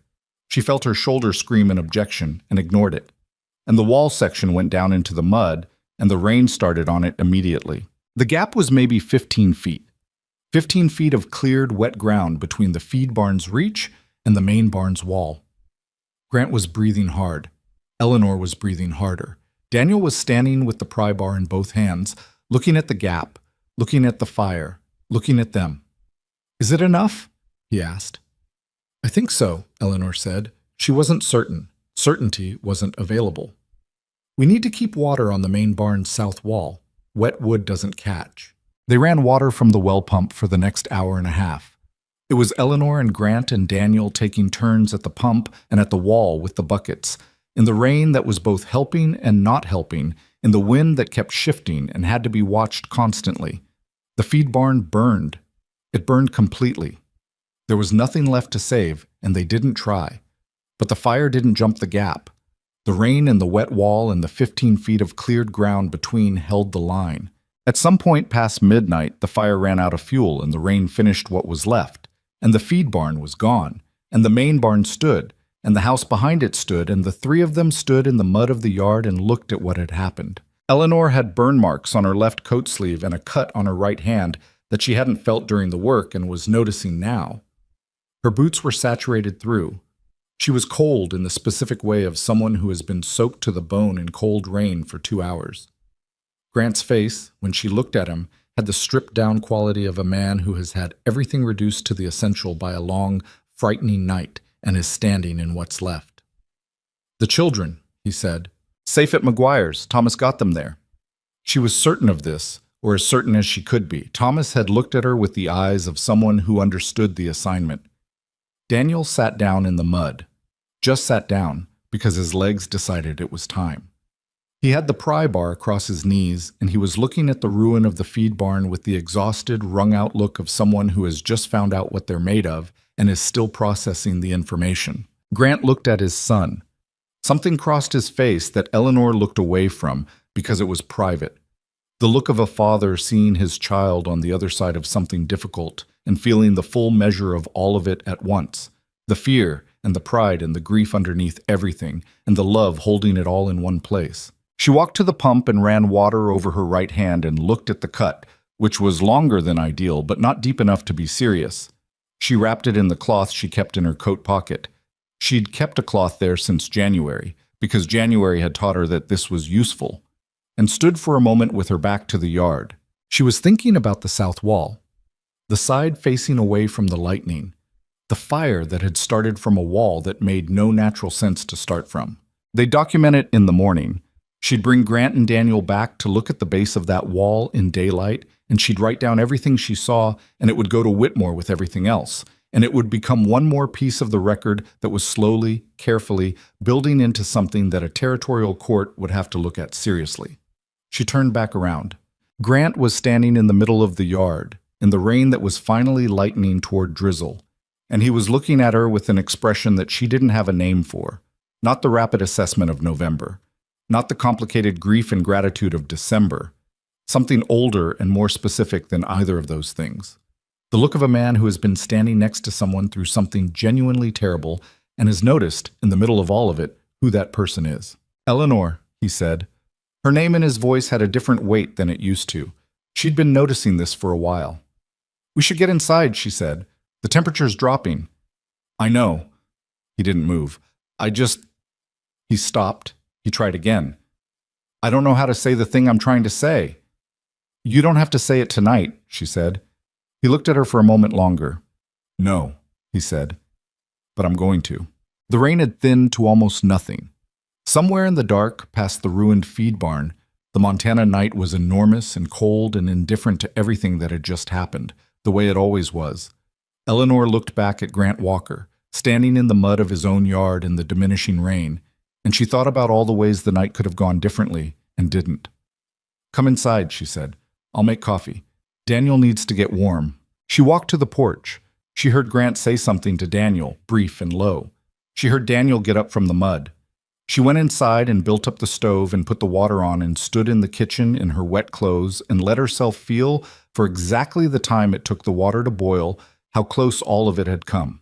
The house, the barn, the children. All of it on a 15-foot margin of cleared ground and 3 people who had worked without stopping because stopping wasn't an option. The water boiled. She made the coffee. The morning after this fire had the particular quality of mornings that follow terrible nights. Everything too bright, too quiet, the world going about its ordinary business with complete indifference to what had just happened in it. Eleanor was up before dawn. She hadn't slept more than 2 hours, and those 2 hours had been the shallow, vigilant kind that leave a person more tired than if they'd simply stayed awake. She built the kitchen fire, put water on, and stood at the window watching the gray light come up over the yard and the ruined shell of the feed barn, which in daylight looked smaller than it had felt in the dark. Burned structures always looked smaller in daylight. The fear was bigger than the thing. Grant came down the stairs at first light. He looked like a man who had been awake all night pretending to sleep, which was exactly what he was. He sat at the table without a word, and she put coffee in front of him and sat across from him with her own. They looked at each other. "I want to walk the south wall before anything else gets moved," she said. "I was thinking the same thing." He wrapped both hands around the cup. His knuckles were scraped. She'd noticed this the night before, hadn't said anything. "Daniel's still asleep." "Let him sleep." She looked at her own hands. The cut on her right palm had stiffened overnight, pulling when she flexed her fingers. "Thomas and Clara are still at McGuire's. I'll drive out to get them after we've looked at the wall." Grant nodded. The morning was cold and smelled of wet ash and the particular sharpness of burned wood that had been rained on, which was one of the grimmer smells Eleanor knew. They crossed the yard together and stood at what remained of the south wall of the feed barn, the wall that had started it, the wall facing away from where lightning would have struck if lightning had been the cause. The base of the wall was gone, of course, burned through to the ground. But around the exterior, at the bottom where the fire had originated, the soil told a story that fire tried its best to erase and didn't quite manage. Eleanor crouched and looked without touching anything. There was a pattern in the soil, a slight discoloration, a radius of ground burn that spread outward from a specific point rather than upward from a wider base. She'd seen this before, or something like it, in a book on fire investigation she'd read 8 years ago in the library of a household she'd worked for, belonging to a man who had suspected arson on an adjacent property and had educated himself thoroughly on the subject. She'd read it because it was there, and she read most things that were there. "The origin point is right here," she said, indicating without touching. "You can see where the ground burned outward rather than down from the wall. If it had started from inside, from hay catching on a spark, the burn pattern would be different. It would come from inside out." She looked up at Grant. Someone placed an accelerant against the outside of this wall.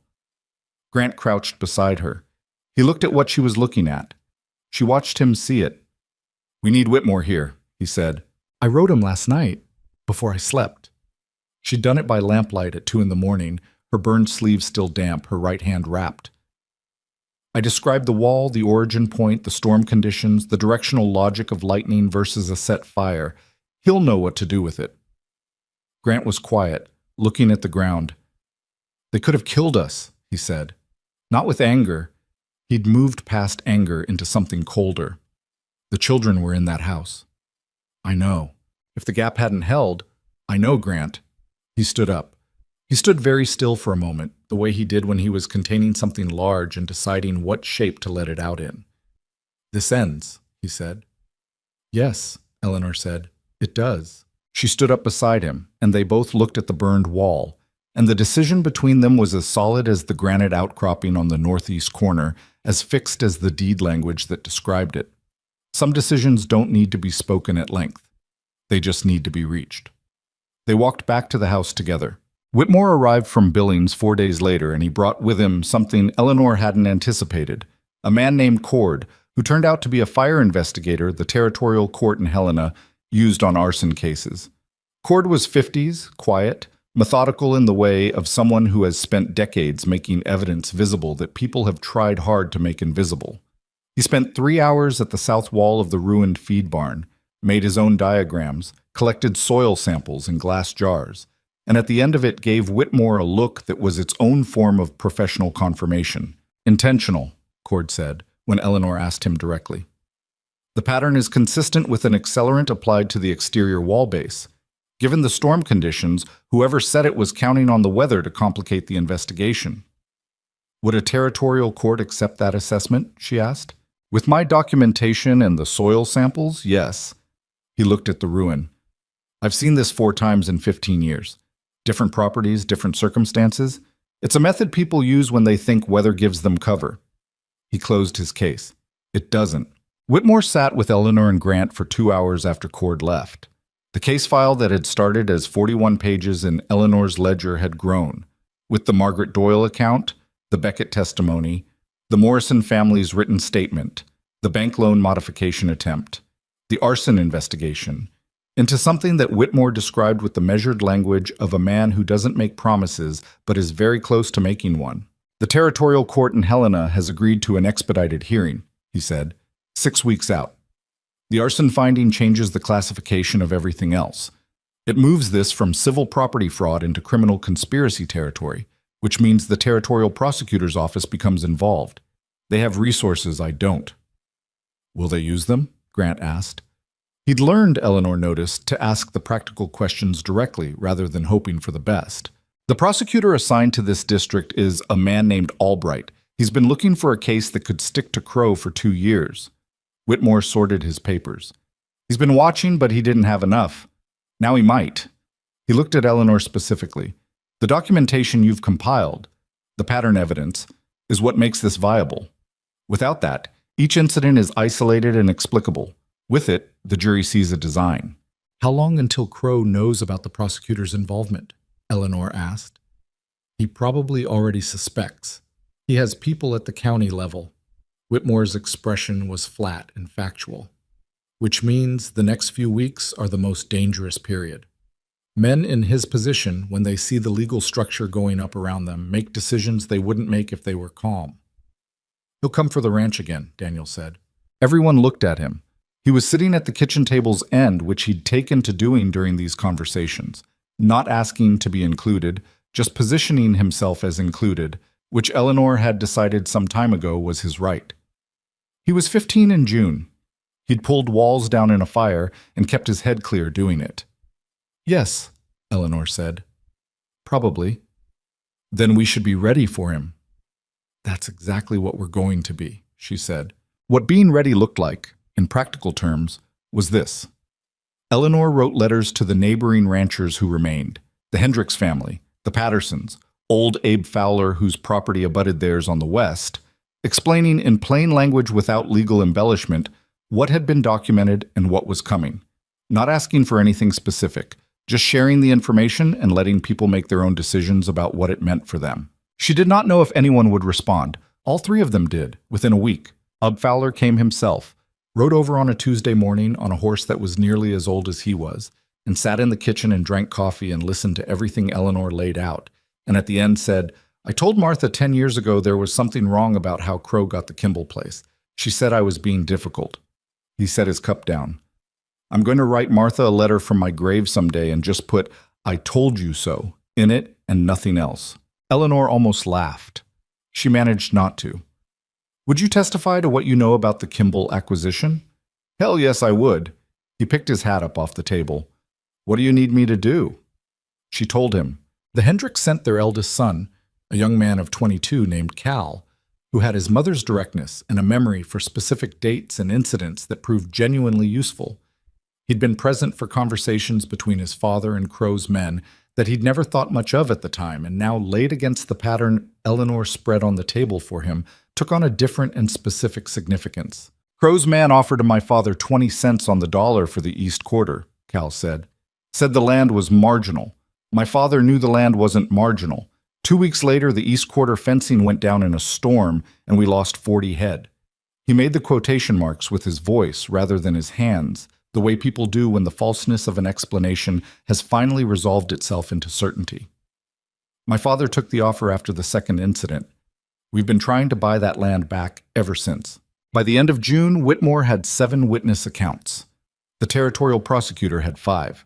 The bank investigation, triggered by Whitmore's filing about the illegal loan modification attempt, had opened its own inquiry, which had the side effect of making the bank's president extremely cooperative in ways he hadn't been when he thought Crow's interests and his own were aligned. People, Eleanor had observed over the course of her life, were frequently loyal to power right up until the point where loyalty stopped being profitable. It wasn't admirable, but it was consistent, and consistency could be used. The ranch ran through June on a combination of the spring calves beginning to move, the cash from McGuire's hay purchase that Daniel had managed with impressive self-possession, and the contributions of the neighboring families, who had started rotating through the property in what nobody formally called a watch schedule, but which functioned as one: someone's wagon on the road within sight of the ranch gate most evenings, someone's lamp in a window. It was the Hendricks' wife, Martha. Not the same Martha as Abe Fowler's, a different Martha. This territory had a surplus of Marthas, who organized it without being asked and without announcing that she'd organized it, which was the most effective way to organize most things. Eleanor noticed this and noted it, and thought not for the first time that the valley had more capable women than it had ever given itself credit for. "You should come to the ranch socials again," Martha Hendricks told Eleanor one afternoon when she'd stopped to leave a plate of food and information in roughly equal measure. "You haven't been?" "I've been busy." "Everyone's been busy." Martha looked at her with the direct assessment of a woman who has been looking at other women clearly for 50 years. "They talk about you, you know, the women in town." "I know. It's different than it was in February." Martha adjusted the plate she was holding. "The fire changed it. People saw what you did, what all 3 of you did." She paused. "They don't know exactly what to do with you. You don't fit the shape they had ready." Eleanor looked at her. "I never did." "No." Martha said it without apology or pity. "But that's their problem to work out, not yours." She handed over the plate. "Good beans last time, by the way. Different than I make them. Different spice.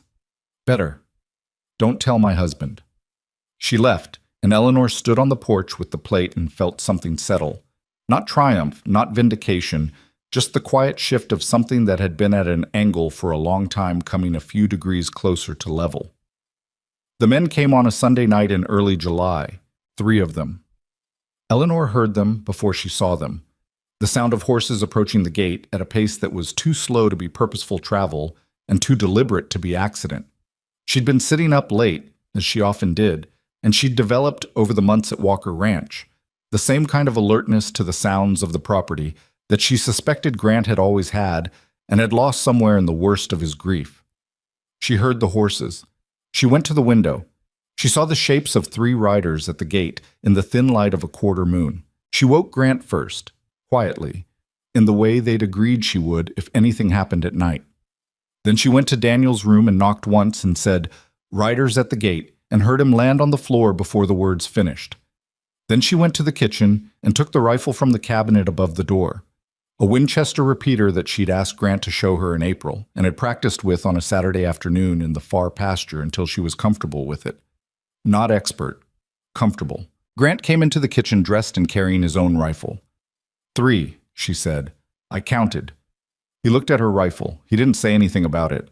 They went out the back and came around the side of the house to approach the gate from the yard rather than straight down the porch steps, which put the house behind them instead of beside them. Daniel came behind them, and Grant glanced back and looked like he wanted to tell his son to stay inside, and said nothing because Daniel was 15 and had earned his place on this property in the dark of a burning night. The 3 riders had come through the gate. They were in the yard now, and one of them had a torch. Not lit yet, which meant they were still in the preliminary phase of whatever this was. Which meant there was still time. Eleanor stepped out from the side of the house into the yard where the moonlight reached. "Stop where you are," she said. Her voice carried in the quiet night with more authority than she'd expected from herself. Adrenaline, probably. The voice you get when you stop being afraid of what happens if you speak and start being afraid of what happens if you don't. The 3 riders stopped. The horses shifted. Grant came out beside her. Daniel flanked his other side. The man with the torch, biggest of the 3, on a dark horse, looked at them. "We have a message from Mr. Crow," he said. "We've had enough of Mr. Crow's messages," Eleanor said. "Put the torch down." "Ma'am, sus, that's not a request." She raised the rifle. Her heart was beating hard enough that she could feel it in the hand gripping the stock. She kept the barrel level. "Put it down, then get off this property and go back to whoever sent you and tell him it didn't work. None of it worked. And the men who burned that barn are going to be in front of a territorial judge in 5 weeks, and if any of you were involved in that, the same is going to apply to you." The man with the torch looked at Grant, looked at Daniel, looked back at Eleanor. There was a moment, one of those moments that hinges, where everything depended on a decision being made by someone she didn't know, for reasons she could only estimate. A long, cold, quiet moment in the dark of the yard. The torch went down. It hit the dirt and lay there, unlit, harmless. The 3 riders looked at each other with the specific communication of men who have been sent to do something and have found the situation different than they were told it would be. The man in the middle said something low to the others that Eleanor didn't catch. Then he turned his horse. The other 2 followed. They rode back through the gate. The yard was quiet. Eleanor lowered the rifle. Her hands were not quite steady. She let them be not quite steady and didn't make anything of it. "You all right?" Grant asked. "Yes." She looked at the torch lying in the dirt. "Let's make sure they actually leave." Daniel was already at the gate, watching the riders diminish into the dark of the road. "They're not stopping," he said. "Good." They stood at the gate, the 3 of them, until the sound of hooves faded entirely. The Montana night was immense around them. Stars, distance, the smell of summer grass, and somewhere the faint char of the ruined feed barn that the air still carried when the wind came from that direction. "We should document this tonight," Eleanor said, "while the details are clear." Eleanor. Grant's voice had the weight in it that she'd been hearing more often lately, the specific weight of someone carrying something they've been deciding whether to put down. She turned. He was looking at her in the moonlight with the expression she'd first seen the night of the fire. The stripped-down version of him that the crisis had produced and that hadn't fully returned behind its usual composure afterward. She'd noticed this, the way the fire had changed his face slightly, the way some of the careful management had come down and not fully gone back up. "After this is finished," he said, "when Whitmore's done and the court's done and all of it, I want to talk to you about something." "All right," she said. "Not tonight." "I know." She looked at him a moment longer. "Go check the barn. Make sure they didn't do anything before we came out." He went. She stayed at the gate for another minute, looking at the road, and then went inside to write down everything she'd seen. The torch went into her evidence log at 11:17 in the evening. Make, approximate length, the lack of ignition material present, the 3 riders' general descriptions, the direction of their departure. All of it, in her precise tight hand, dated and timed. Whitmore got the letter 3 days later. By the time the territorial court hearing opened in Helena on the 14th of August, the case file that went before the judge was 4 inches thick. The prosecutor's office had added 30 pages of financial investigation to Eleanor's original documentation. The arson investigator's report was in there. 7 witness accounts, including Margaret Doyle's, which she had given in a small courthouse office with her hands folded on the table and her voice steady in a way that Eleanor suspected had cost her something. Sterling Crow arrived at the courthouse with 2 attorneys and the expression of a man who is accustomed to courtrooms going his way because he's arranged for them to. Eleanor and Grant sat in the gallery. Daniel had stayed at the ranch with Thomas and Clara. He'd wanted to come, and Eleanor had told him honestly that someone responsible needed to be home, and had watched him process the compliment inside the responsibility and accept both. The hearing lasted 2.5 days. Eleanor had never been inside a territorial courtroom before. She'd expected it to be more dramatic, raised voices, theatrical confrontation, the kind of scene that her limited experience with courtrooms, absorbed from newspapers and secondhand accounts, had led her to anticipate. What it was, instead, was quieter and more methodical, and in some ways more devastating for being so.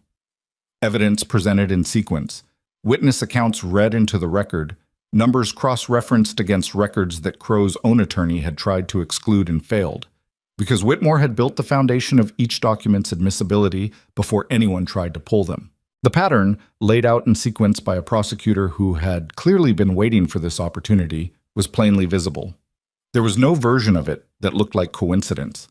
Across 4 years and 6 properties, across supply fraud and physical sabotage and financial manipulation, and the arson of a working family's barn on a stormy night in May, the same hand was present. Crow's attorneys made arguments.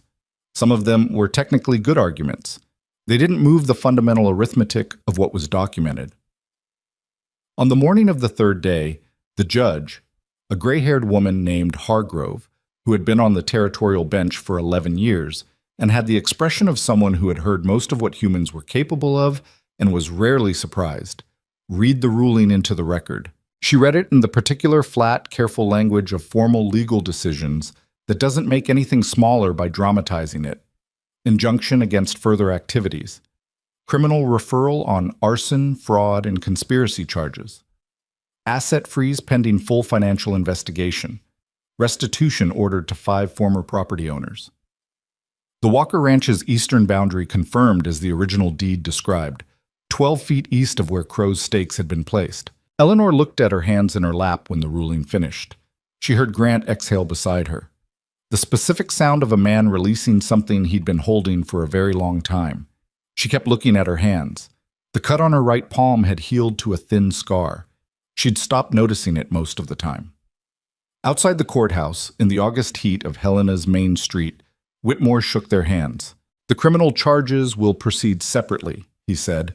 "That process will take time, but the injunction is immediate. He cannot touch the ranch. He cannot approach the property. He cannot conduct any transaction involving the properties in question." He paused. "It's done, as much as these things are ever done." "The other families," Eleanor said. "The restitution. The process takes time, but it's ordered. Hargrove doesn't make orders she doesn't intend to enforce." He looked at them both. "You should go home." Grant looked at Eleanor. "Let's go home," she said. The drive back from Helena took most of a day, the wagon moving through summer brown Montana landscape that looked different than it had looked in February, in the way all things look different once you've been through enough with them. Less threatening. Not smaller, just familiar in a way that wasn't there before. They didn't talk much on the drive. They didn't need to. There was a quality to the silence between them that had changed over the course of the months. It had become a comfortable silence. Not an empty one. The silence of 2 people who have said enough important things that the quiet between is restful rather than uncertain. At one point, somewhere on the stretch of road between 2 long ridges, Grant said, "I should have believed you sooner, when you first showed me the ledger." "You believed me when you'd seen enough to be sure," she said. "That's not a character flaw. It costs time." "We had enough time." She looked at the road ahead. "We made it enough." He was quiet again. "What I said the other night," he said after a while, "about wanting to talk to you about something. You said after all this was finished, it's finished enough." He kept his eyes on the road. The horse moved at its steady pace, indifferent to human conversations and their difficulties. I want you to stay. I am staying, she said. I mean, he stopped.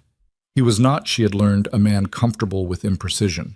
He liked things the way she liked them, stated clearly with accurate measurements from the correct reference point. I mean, I want you to stay as my wife, not as a housekeeper, not as an arrangement. He paused. You don't have to answer now. Grant. I mean it. Take whatever time. Grant. She waited until he looked at her. I know what you mean. I've known what you meant for a while.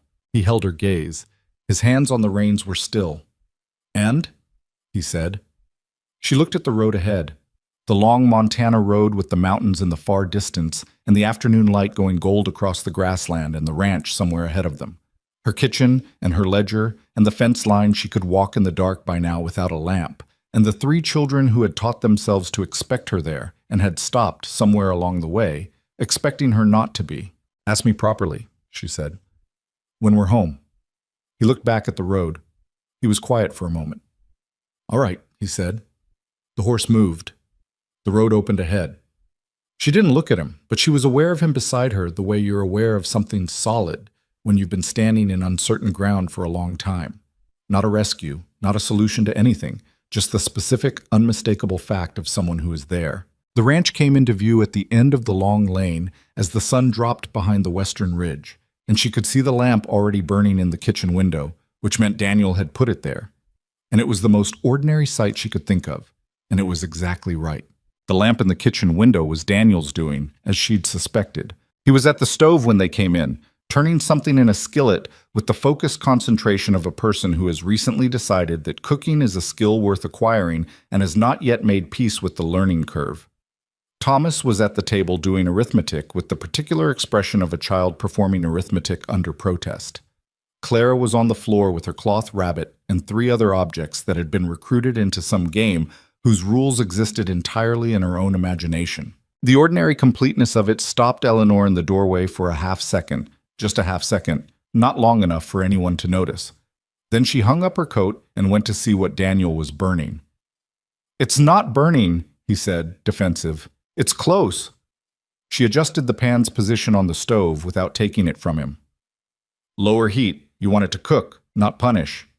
He moved it. How'd it go? It went well. She got down a second pan and started on the rest of the meal. Whitmore will write with the formal details, but the injunction's been issued. Thomas looked up from his arithmetic. Does that mean Crow can't bother us anymore? It means he can't touch the property and can't conduct business involving the valley lands. She cracked eggs into the pan. The criminal charges will take longer. Courts take time. How much longer? Months. Possibly more. She looked at him. But the immediate threat is gone. The ranch is protected. Thomas considered this with the pragmatic thoroughness of a 7-year-old who has learned that adults sometimes give answers that need to be interrogated. So we're okay? We're okay, she said. He went back to his arithmetic, apparently satisfied, which was one of the more touching forms of trust Eleanor had encountered. Grant had gone to the barn to see to the horses and came back in when supper was nearly done, and the 5 of them ate together at the kitchen table in the ordinary way they'd been eating together for months, the conversation moving through the day's events on the ranch, a calf that had gotten through the fence, a section of roof on the main barn that needed attention before fall, and the table noise of people who live in each other's company and have stopped performing for each other. After the children were in bed, Grant and Eleanor sat at the kitchen table, the lamp between them, the particular nighttime quiet of the house. She waited. He turned his coffee cup in his hands, the habit she knew well by now, and looked at the table and then at her. I'm not good at this, he said. I know. I mean specifically this, saying things. He looked up. I'm better at showing things. I've been trying to show you for months. I know that too, but I figure you deserve to hear it said plainly. He set the cup down. I didn't want you here when you came. You know that. I was wrong, and I knew I was wrong about 3 days in, and I've been trying to figure out what to do with being that wrong ever since. She waited. You saved this ranch, he said. You saved my family. But that's not the thing I'm trying to say. He stopped. He was working at it, the way he worked at difficult physical problems, carefully, without rushing, with respect for how hard the thing was. The thing I'm trying to say is that I look for you. In the morning, before anything else, I hear something in the yard and I think, I wonder if Eleanor's seen this. I figure something out, and the first thing I want to do is tell you. He looked at her steadily. I don't know when that started. I know it doesn't stop. Eleanor looked at him. This man who had opened his door in November with the face of someone who had already done the math and found her wanting. This man who turned coffee cups in his hands when he was thinking, who showed his love to his children through small practical acts rather than speeches, who had stood in a burning yard and trusted her judgment without a moment's hesitation when it mattered. Nobody had ever made her feel before that her presence in a room was something that was looked for. She'd been useful, often. She'd been capable, reliably, but looked for. That was something different. Eleanor Hart, Grant said, will you marry me? He said it as a statement, not a question, which was the most Grant Walker way to propose that she could have imagined, and it was exactly right. Yes, she said, simply, without qualifications or conditions, just yes. He let out a breath. Something in his shoulders changed, a release, physical and visible, the kind that happens when a person has been carrying tension they'd stopped registering as tension. Okay, he said. Okay, she agreed.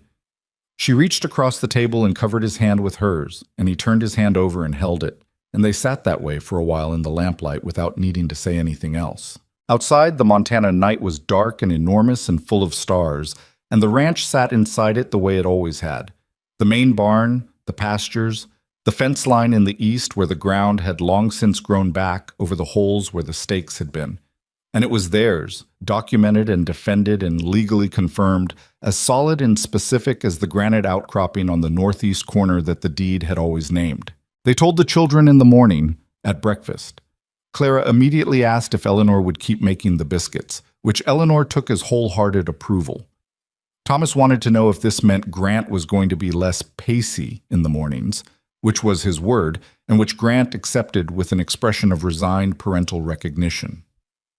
Daniel looked at Eleanor across the table for a moment with the complicated look of a 15-year-old who has thought about this more than anyone knew, and then said, good, with the specific weight of someone who means considerably more than one word, but has chosen the right one. She would think about that for a long time afterward. Good. One word, from a boy who'd stood at her door in October with 14 years of grief on his shoulders and asked if things ever got better, and who had gotten, by way of answer, the honest and imperfect and ongoing proof that they could. Sterling Crow's criminal trial was held the following January in Helena. Eleanor and Grant attended both days of the proceedings, leaving the ranch in Daniel's capable management, which had stopped being a remarkable thing to say and had become simply the truth. The courtroom was fuller than Eleanor had expected. Ranchers from across the valley who had lost properties to Crow over 4 years, some of whom hadn't understood until Whitmore's filings exactly what had been done to them, filled the gallery with a quiet, specific anger that wasn't dramatic but was very present. Margaret Doyle was there. Nathan Beckett was there. Abe Fowler was there with his horse and his opinions and his I told you so energy, which he deployed not in a letter to his wife, but simply by being very visibly present in the courtroom. The prosecution's case was built substantially on Eleanor's original documentation. She watched it being used, watched the prosecutor lay out the pattern she'd first identified in February of the previous year, sitting at the kitchen table with a worn ledger and a lamp, and felt something she hadn't quite expected. Not pride, exactly. Pride was too self-satisfied for what it was, more like the particular feeling of having done a thing that needed to be done and seeing it matter.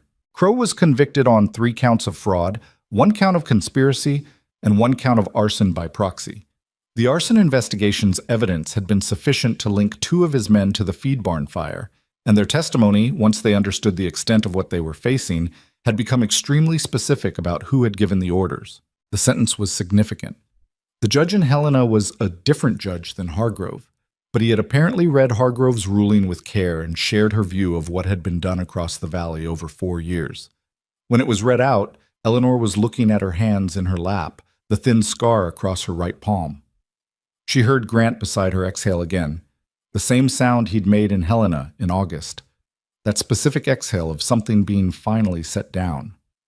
She looked up. Crow was being escorted out of the courtroom. He passed within 10 feet of the gallery, and he looked straight ahead with the expression of a man who has decided that dignity, at this point, is the only thing left worth maintaining. He didn't look at her. She hadn't expected him to. Men like Crow, who had spent years deciding what other people were worth, rarely looked at the people who proved them wrong.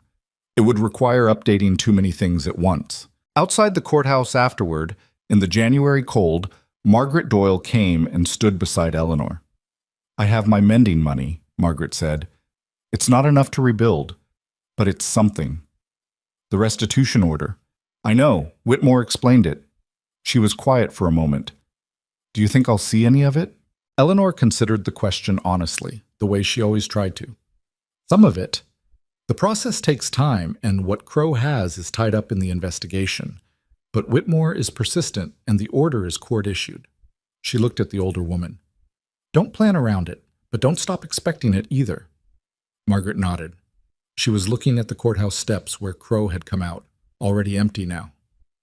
8 years, she said. "I built that property in 8 years." "I know. He took it in 18 months. "I know that too." Margaret turned to look at her. "How do you not hate him?" Eleanor thought about that honestly, standing in the cold outside a Helena courthouse. She thought about her father in his yard watching the bankmen take the only thing he'd ever built. She thought about the years between Kansas and Montana.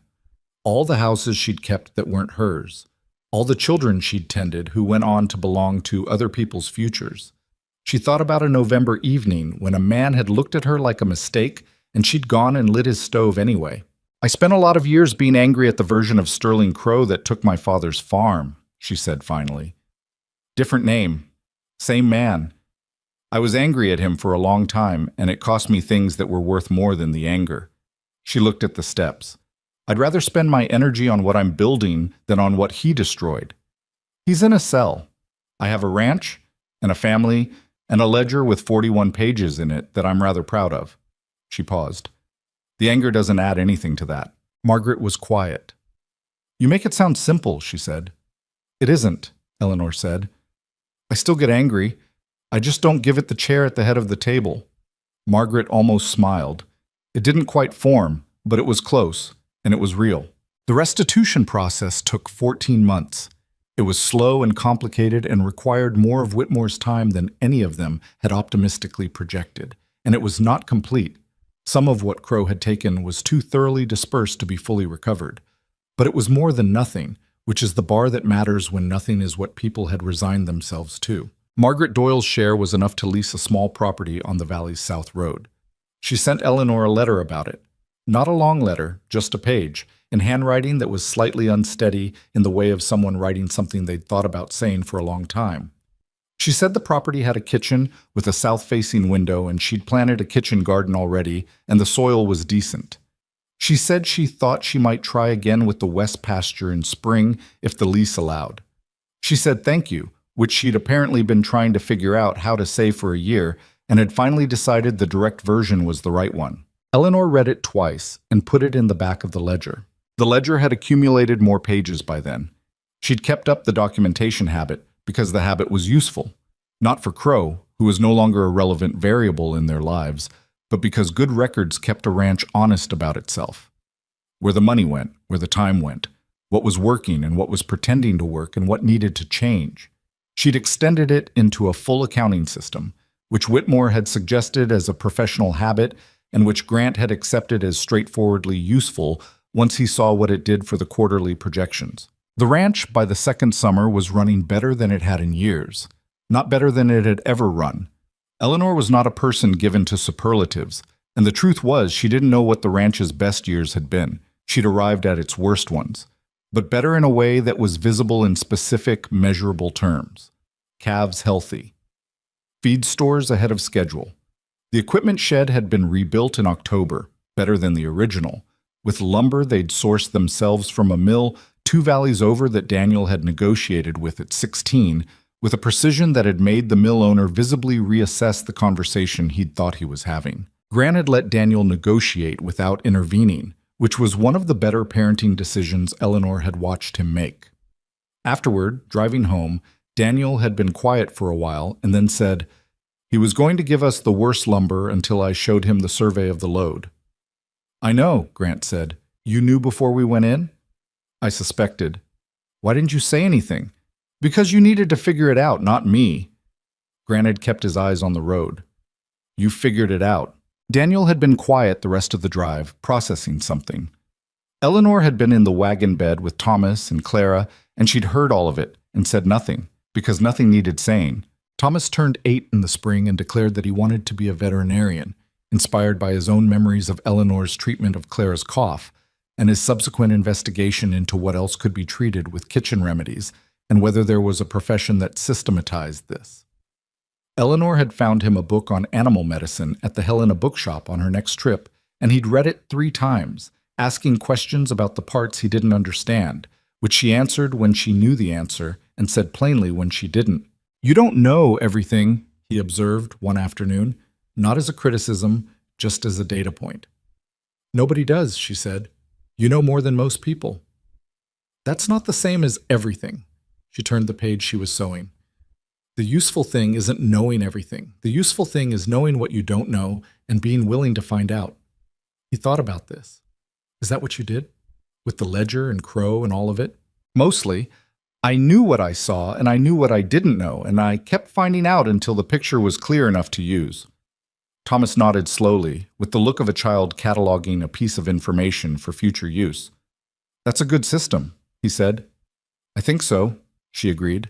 Clara, at 6, had taken to following Eleanor through the house in the mornings, with the particular devoted purpose of a child who has decided that someone is worth paying attention to and is therefore going to pay very thorough attention.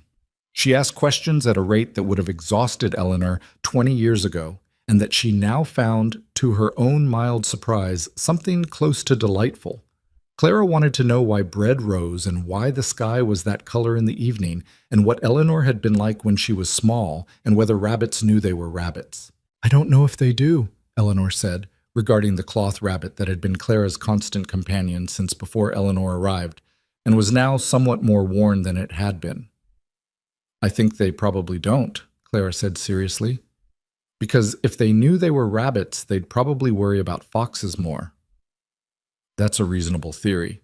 "You think I'm smart," Clara said. Not asking, stating. "I think you're observant," Eleanor said, "which is better than smart. Smart you're born with. Observant you choose." Clara considered this with enormous seriousness. "I'm going to be both," she decided. "I believe you," Eleanor said, and she did. The evening that Eleanor thought about most, afterward, the one that she kept in her memory with the specific care of something she wanted to stay clear, was a September evening in the 2nd year. The work was done, the children fed and settled, the ranch quiet in the way it got in September when the work of summer was behind, and the work of winter hadn't yet fully arrived. She was on the porch. Grant came out and stood beside her, and they looked at the valley in the last light. The pasture's gone gold. The fence line straight and documented, and theirs. The mountains in the distance doing what Montana mountains always did in September light, which was look like something a painter had put there specifically to make a point. "Margaret Doyle got her lease," Eleanor said. "I heard. Whitmore wrote." He looked at the valley. "You did that." "We did it. You started it." She let that sit without arguing it, because it was true enough and she was past the age of deflecting true things. She had started it. She'd lit the stove in a cold kitchen in November and made a decision about what she was and wasn't going to walk away from, and everything else had followed from that. Not smoothly. Nothing about any of it had been smooth. And the scar on her right hand was a daily reminder that smooth was not the same as right, but forward. Always forward. "I've been thinking about something," she said. "Tell me." "Margaret isn't the only one starting over. There are families in this valley that lost years to Crow and got some resources back, but not the knowledge. The accounting, the documentation, the patterns that tell you when something's wrong before it's gone too far." She looked at the valley. "Someone should be teaching it." Grant looked at her. "You want to run a school." "Not a school." She thought about how to say it accurately. "More like making myself available to families who need someone to look at their books and tell them honestly what they're seeing, Not for money necessarily, for the kind of thing that gets repaid in other ways. She paused. I know what I'm good at. I spent 43 years being good at it in other people's houses. It seems like I could be good at it for other people's benefit, rather than just keeping their accounts from falling apart quietly. Grant was quiet for a moment. You've already started, haven't you? He said. I've had a few conversations. He looked at her with the expression she'd come to know as his version of deep affection, which looked to anyone who didn't know him like mild interest, but which she had learned to read in the slight shift of his jaw and the way his eyes held hers a beat longer than necessary. Of course you have, he said. She looked back at the valley. It was fully evening now, the last of the light gone from the peaks, the land going blue and gray in the way it did in this hour. She thought about the woman she'd been in the Billings boarding house, reading an advertisement about a cattle ranch in Montana that wanted a capable woman of good character. She thought about the belt around the suitcase and the folded paper in her pocket and the stagecoach that smelled of tobacco and the girl with the hat box and the red-rimmed eyes going west to marry a stranger. She thought about all the things she hadn't known she was heading toward. The advertisement had not promised love. It had not promised family or belonging or the particular feeling of lying awake in a house at night and knowing every sound it makes and calling that feeling home. It had promised room, board, and a fair arrangement. By the terms of the original offer, it had delivered. Everything else had been built from scratch, the way everything worth having is built, imperfectly, with wrong turns and insufficient materials and moments of genuine doubt, by people who were too tired and too stubborn to stop. She'd spent her whole life being useful. It turned out that being useful, if you did it honestly and for long enough in the right place, eventually became something more than useful. It became indispensable. It became woven into things. It became part of the architecture of a life, and then of more than one life, and then of something that didn't fully belong to any one person anymore, but to all of them together. The woman nobody wanted had become the person nobody could imagine the place without. She hadn't planned that. She'd just stayed. There's something worth saying about that. About the decision to stay when leaving is available, and the ground is uncertain, and the welcome is thin. Most people understand that love requires vulnerability, that growth requires discomfort, that the worthwhile things take time. But the specific version of it that Eleanor had lived, the choice to commit fully to something before you knew if it would commit back, to make yourself useful before anyone had asked, to look clearly at a difficult situation and decide that your presence mattered before anyone had confirmed that it did, that version gets talked about less. It requires believing, in the absence of evidence, that your effort is worth making, that you are worth the space you take up in a difficult moment, that capable and good character are enough if you keep showing up. Eleanor had believed that, not easily and not all the time, but enough. Grant sat down in the other porch chair, and the September dark came up around the ranch. And somewhere inside the house, Clara was singing one of her wordless, purposeless, entirely personal songs, and the sound came through the wall like something warm. Come inside when you're ready, Grant said. In a minute, she said. She stayed on the porch a little longer, looking at the valley, her valley now, their valley, the valley with the fixed fence lines and the documented boundaries and the families starting over in it. The valley that Sterling Crow had thought he was going to own entirely and didn't. She thought about her father's yard, the bankmen, the 12-year-old girl who had watched and understood and couldn't do anything. She had done something. It had taken 31 years and a worn suitcase and a belt holding it shut, but she had done something. That was enough, more than enough. She got up and went inside where the lamp was burning and the stove was warm and her family was waiting, and she closed the door on the September night behind her.